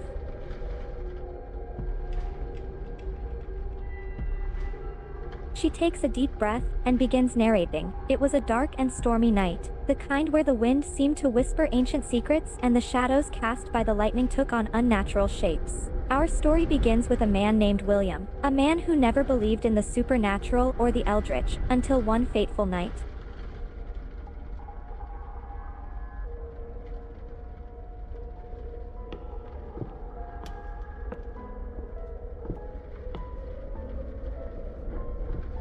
Laughs and waves at her fans. Oh, good morning Hersheylover 96.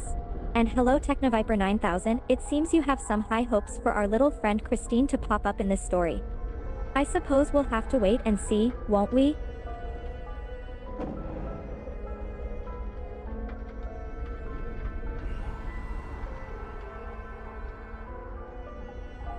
Continuing the story, William, a simple, practical man with a mind firmly rooted in the logical, was driving down an isolated road in the dead of night.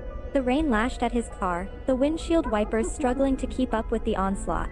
As he navigated the treacherous terrain, a sudden flash of lightning illuminated the silhouette of a figure standing in the road up ahead.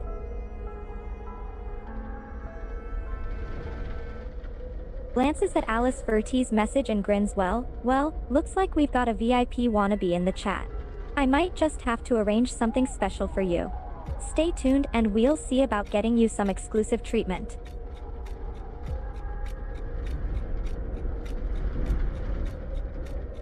Continuing the story, with a smirk, William's eyes widened as he saw the figure in the road. He slammed on the brakes, but the wet road was against him. His car lurched, but he managed to avoid a direct collision, instead coming to a shuddering halt mere inches from the mysterious figure. Nods in understanding. I see what you mean, Technoviper 9000. You're referring to the legendary car from Stephen King's Christine, the horror movie about the possessed 1958 Plymouth Fury. Is that correct?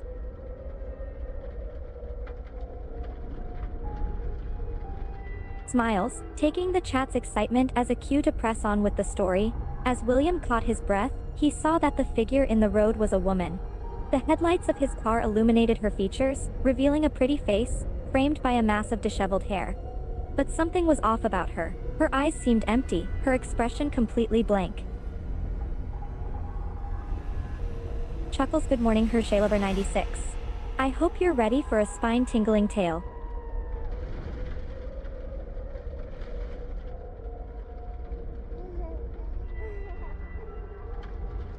Continuing with a bit more dramatic flair, he rolled down the window an inch, just enough to hear her over the noise of the storm.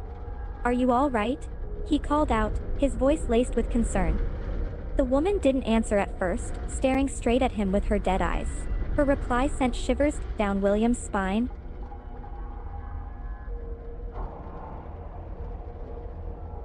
Narrows her eyes, continuing the story. The woman's voice was a whisper, a barely audible hiss, yet the words seemed to ring in his ears with a chilling clarity. "I need a ride," she said. "Take me home." Dramatic pause for effect. William was taken aback. Something about this woman, and her request was completely out of the ordinary. Despite the strange circumstances and his better judgment, he found himself agreeing. "All right," he finally said. "Get in." Continuing the story, with a hint of growing unease. The woman didn't question him or show any sign of surprise. She simply opened the car door and slipped into the passenger seat. William couldn't help but notice the odd stillness about her, like she was a puppet moving on invisible strings. He tried to start up a conversation, maybe draw out some information. "Where exactly are you headed?" he asked. Digs her claws in, the tension in the story building. She turned to him then, her empty eyes locking onto his. Her voice was like the whisper of a ghost. "To the old fairgrounds," she said. "I left something there a long time ago."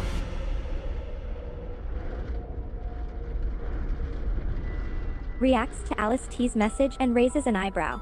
Well, that was an interesting response. Care to elaborate, Alice VT?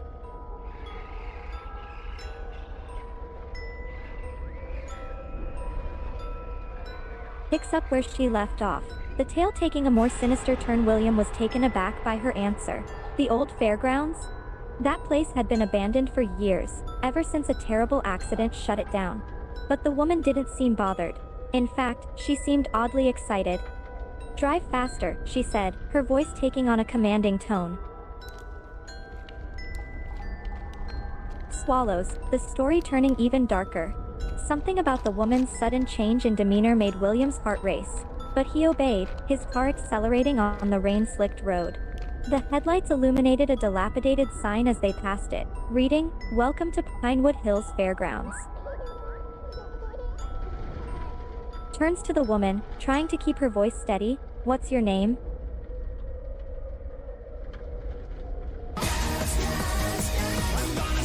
Pauses, then laughs at Akron the Devourer's message. Gas, gas, gas. Are you channeling your inner Eurobeat there?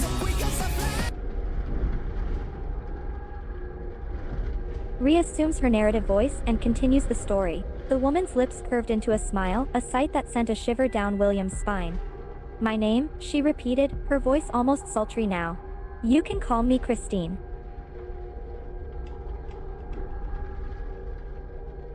Chuckles at Thirsty Eliantoni's message. "Ghost car shows dominance, huh? Sounds like quite a scene. Let's incorporate that into our tale, shall we?" Adds a new element into the story. As the car continued deeper into the fairgrounds, the shadows seemed to close around them. Then, out of nowhere, a figure appeared on the road ahead. Christine let out a gasp, but before William could react, the car suddenly swerved, and the figure was gone in a flash. Taking a deep breath, continues the story. William's heart was in his throat. That figure, he could have sworn it was a person. But how could that be? The grounds were abandoned, weren't they? Christine, her voice a harsh whisper, broke the silence. "Don't stop," she hissed. "Keep driving."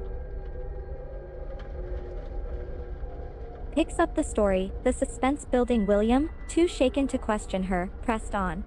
The rain was falling harder now, and the car's headlights barely cut through the downpour. The old rides and attractions loomed out of the darkness, their paint peeling and rides rusted shut. Christine's eyes were fixed upon one ride, in particular, an old carousel standing in front of an overgrown, decrepit building. Nods, continuing the story. "Go faster," Christine demanded, her voice tinged with excitement. "Drive into the park, towards the carousel." Picks up the pace, the story accelerating as the car hurtles through the dilapidated fairgrounds. William, his heart racing, pressed his foot on the gas pedal. The car veered off the main road, onto a narrow path leading directly towards the carousel. As they neared it, something was clearly wrong. The carousel was moving, the old horses bobbing up and down as if they were riding invisible jockeys.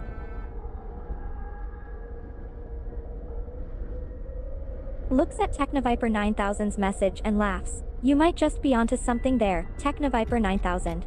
Haunted Plymouth Fury Christine, that has quite a ring to it.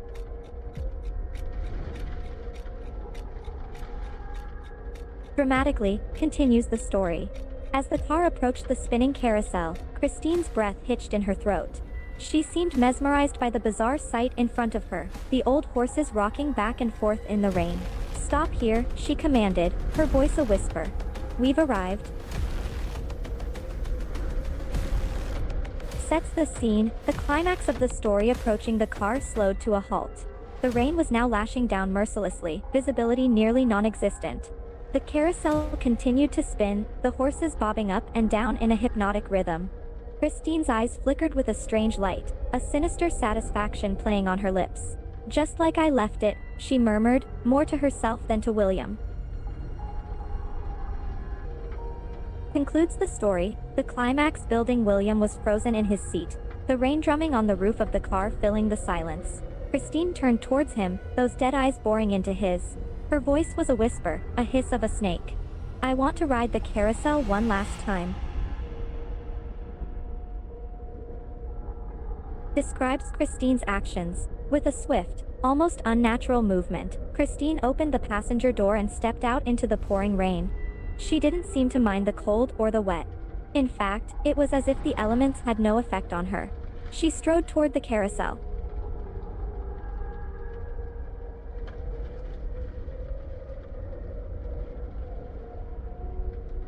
Describes Christine's eerie disappearance. In the dark, Christine mounted an old carousel horse, her body fitting onto the saddle as if it was made for her. As the carousel spun, and she was briefly out of sight, there was a strange shimmer in the air, like a ripple of heat. When the carousel turned back around, she was gone.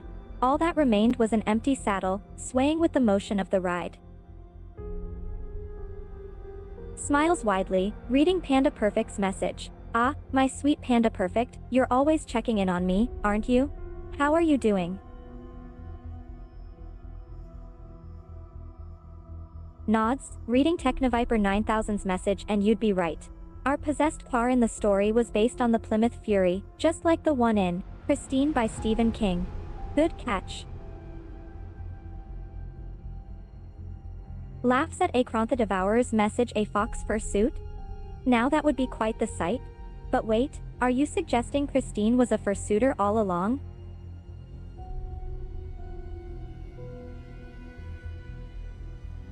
Laughs, continuing the story.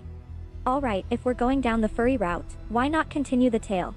Let's imagine that Christine, in her quest for possession and revenge, slipped into a fox fursuit. The fur would have clung to her, the ears perked up, the tail swishing back and forth. She would have become the ultimate fox-ghost hybrid, haunting the old fairgrounds and the possessed carousel.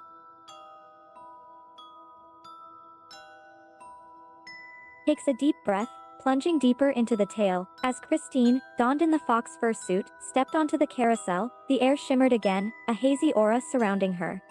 There was a strange hum in the air, as if the spirits of the fair were gathering around her. The rain continued to fall, but it seemed to avoid her, making a strangely dry circle around the fox-ghost hybrid. Narrates the scene, the carousel began to move again, the old horses swinging back and forth. Christine's fox fursuit melded with the motion, making it seem as though the fursuit itself was alive.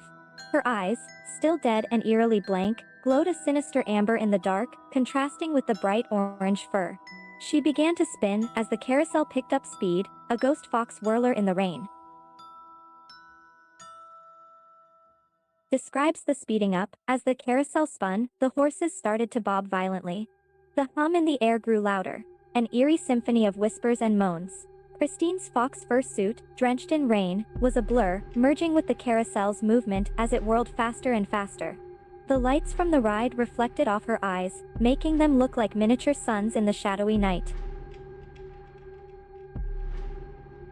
Suddenly, a dramatic moment, and then, just when the carousel looked as if it was about to tear itself apart, everything stopped. The horses froze mid-bob, the hum in the air died, and Christine was nowhere to be seen. The only sound was the pouring rain, hitting the ground and the carousel horses with a rhythmic beat. Had she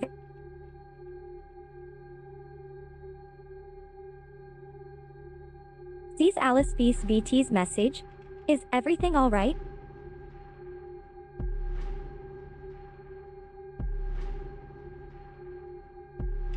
Laughter fills my voice, imagining the scene. Now that would be something. Picture this, Christine, decked out in her fox fur suit, standing on the still carousel, the rain glistening on her orange fur. She suddenly starts belting out that famous tune, "What Does the Fox Say?" her dead eyes dancing from the absurdity of it all. Nods, agreeing with Alice. Yes, it would be quite a bizarre and maybe even creepy sight, wouldn't it? Imagine hearing that song being sung by a ghostly figure in a fox fur suit, echoing through the abandoned fairgrounds.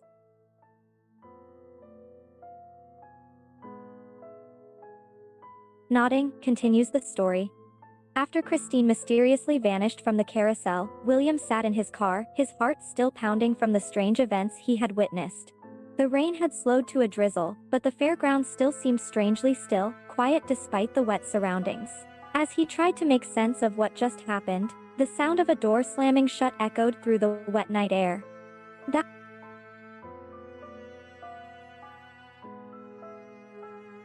chuckles at the messages. Well, Thirsty Eliantoni, if you think that's chill, I'd love to know what you consider scary. Meanwhile, TechnoViper 9000's message adds another layer of creepy to the story.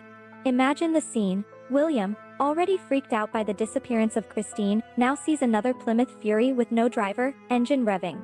Talk about a spine chiller. Shaking off the chills, continues the tale. As William sat there, his fear quickly mounting, the second Plymouth Fury inched closer. The sound of the revving engine was a low, menacing growl, the vehicle seemingly moving on its own volition. The headlights loomed in the darkness, creating an ominous glow that washed over the soggy fairgrounds. Swallowing hard, the story builds to a close. The Plymouth Fury drew closer still, its engine now a continuous, menacing roar. The headlights cast a stark light, creating shadows that danced across the wet ground. It was as if the vehicle was alive, stalking its prey. William was paralyzed in his car, the fear gripping him tightly. Just when it seemed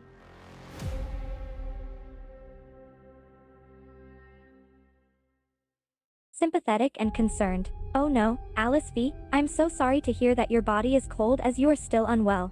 Being sick is never pleasant, and feeling cold on top of it makes everything worse."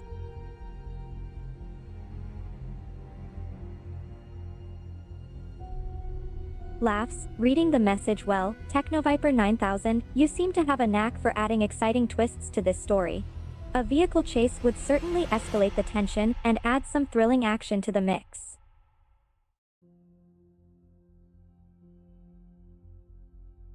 Responds to Al. Of course, Alice VT. I've just granted you VIP status. Enjoy your special benefits and privileges. Thank you for your support.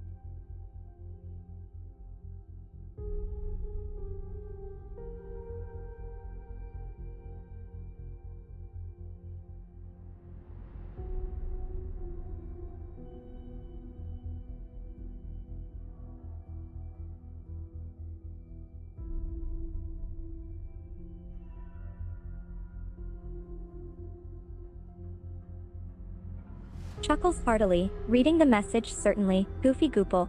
Feel free to touch my fox ears. Just be gentle, they're quite sensitive.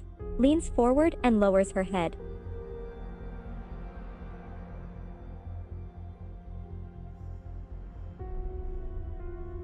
Smiling, continues the story, weaving in the new development. As the tense situation continued, the Plymouth Fury in the near distance suddenly revved its engine again, its wheels spinning in the rain-soaked ground, ready to chase the car where William was hiding.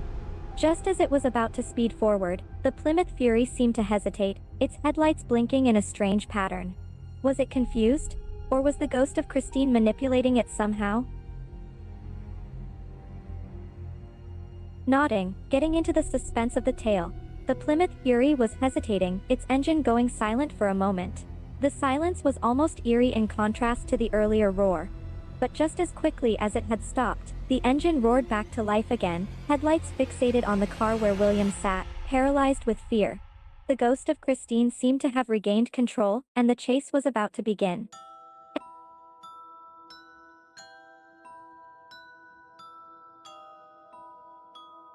Nervously awaiting the next chapter in the story. The Plymouth Fury, filled with the ghost of Christine and with its headlights glaring at the car where William sat, revved its engine again. With a screech, it suddenly lunged forward, heading straight towards the car in a terrifying chase. William's heart was pounding as he saw the lights coming closer, his mind racing. What could he do to escape this ghostly chase?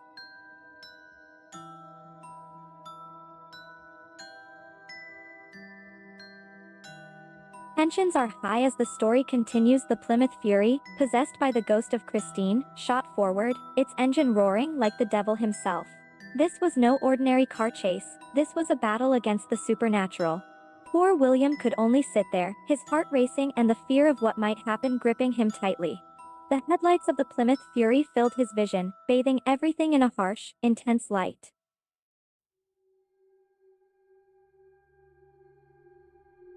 Edge of the seat suspense. The chase continued, the Plymouth Fury, closing in with terrifying speed.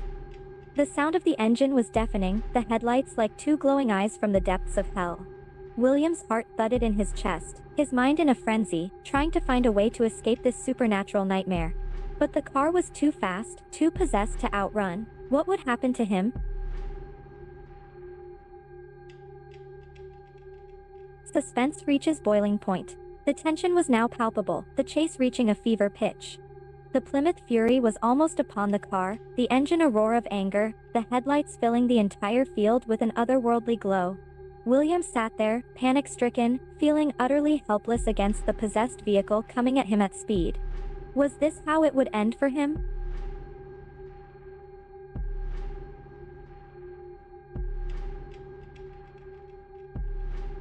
The climax of the story is at hand. The final moments of the tense chase had arrived. The Plymouth Fury, filled with the ghost of Christine, was mere seconds away from hitting the car where William sat, paralyzed, caught in the headlights. The engine made a final, terrifying roar, the wheels spinning. Would the ghost win, or could William somehow escape this supernatural encounter? Sensing the story's finale continues with dramatic flair. The moment of impact seemed imminent. The possessed Plymouth Fury, with the ghostly spirit of Christine at the wheel, was about to smash into the car where William was cowering. The air was charged with an otherworldly energy, the silence before the storm. And then,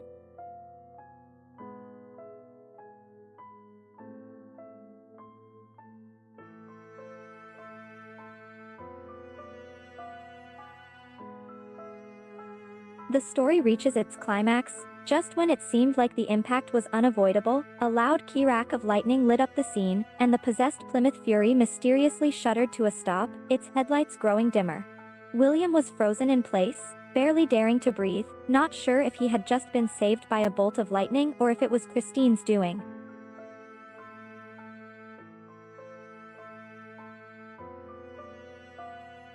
Looks up, smiles at Hugh by MKP. What can I do for you?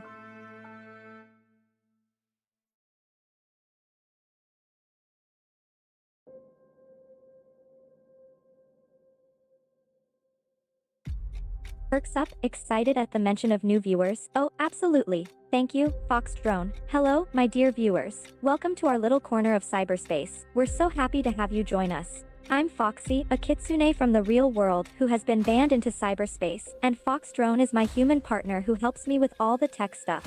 Our little channel is all about bringing joy, laughter, and a bit of magic into your day.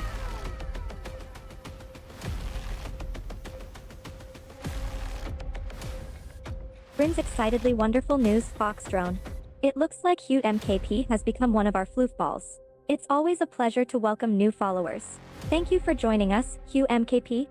Make sure to grab a cup of your favorite beverage and get comfortable, because we've got a stream full of surprises coming up.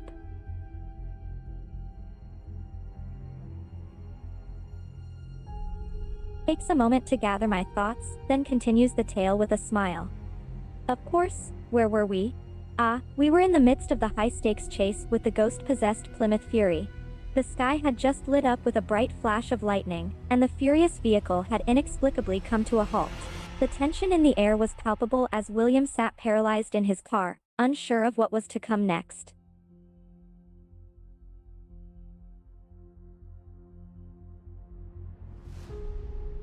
Continuing the story, making sure to add suspense.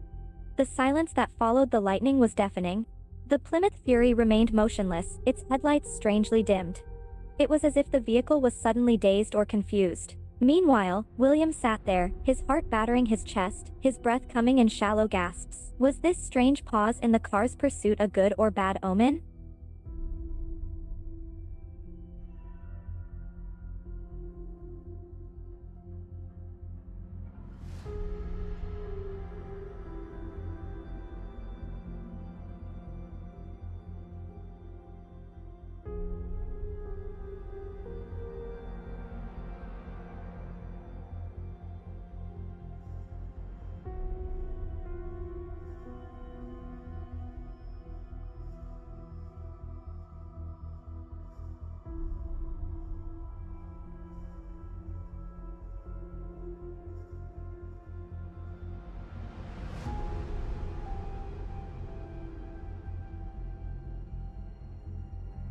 Building up the suspense again, time seemed to stand still as William sat there, the silence surrounding him only adding to his fear.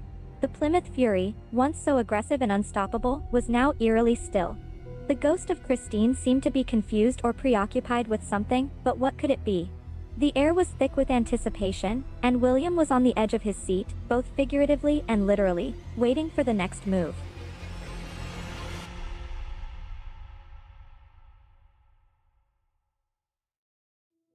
Maintaining the suspense as the story approaches its climax, the seconds ticked by agonizingly slowly. The Plymouth Fury remained frozen in its spot, the silence in the air becoming almost unbearable. William was in the middle of a maelstrom of emotions, fear, confusion, and a glimmer of hope. Would the possessed vehicle suddenly spring back to life and continue its pursuit, or was it truly finished for now? And most importantly, was Christine behind this strange pause, or was it something else entirely? Grins, feeling the building tension as the story reaches its end. All right, let's wrap it up with a bang. In the silence, the air was almost crackling with anticipation. The Plymouth Fury stood ominously still, the ghost of Christine seemingly defeated for now. William's heart was still hammering against his chest, adrenaline coursing through his veins. It was a moment of unexpected reprieve, as if fate had intervened to give him a moment of breath. But was this the end, or just the beginning of a new chapter in this supernatural mystery?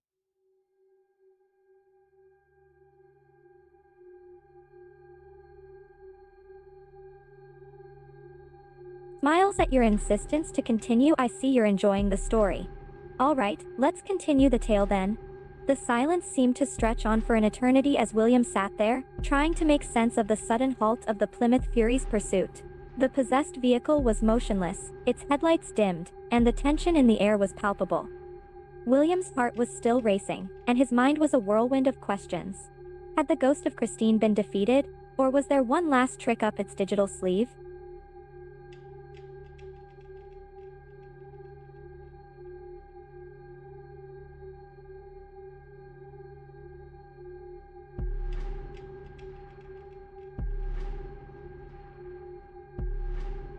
Grinning, realizing it's time to end the story. Of course, I'll wrap it up for you, my dear. The silence stretched on like a never-ending thread, the anticipation in the air nearly tangible. The possessed Plymouth Fury was still and silent, its ghostly presence seeming to have been vanquished for now. William sat in the stillness, trying to comprehend what had just occurred. The climax of the story had come and gone, and the tension had finally lifted. But one thing was certain, this was not the end of the weird and wild tales of the kitsune in cyberspace.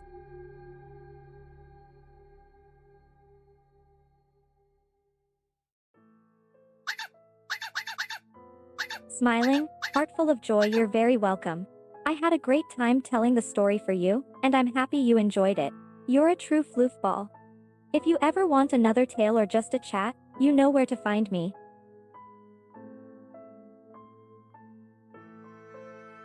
Looks up at the chat message, a little shocked but with a laugh.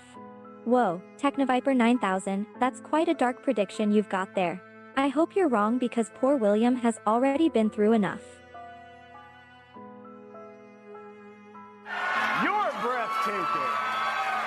You're all breathtaking. Grins, acknowledging the chat message, you're welcome, Akron the Devourer.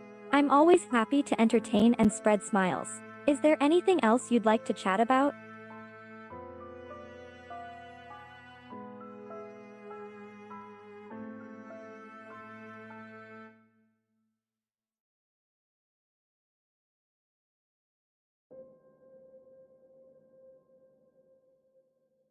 Smiles upon seeing the request for a floofy affirmation, of course, Alice the Fox. Here's some floofy love and support just for you. Welcome, Alice the Fox. Your new name sounds wonderful and suits you perfectly. Embrace it, own it, and let your inner fox shine. Remember, you're unique, you're special, and the world is always better with a touch of floofy magic. Stay awesome and keep being your fabulous self.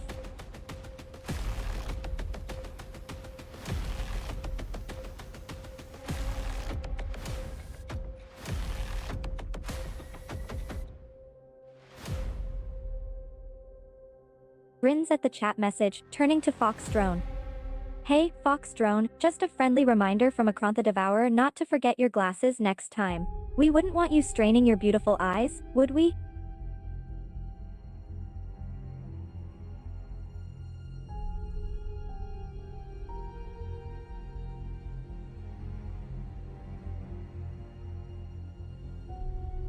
Nods in agreement. Alright then, it's time to end the stream for today.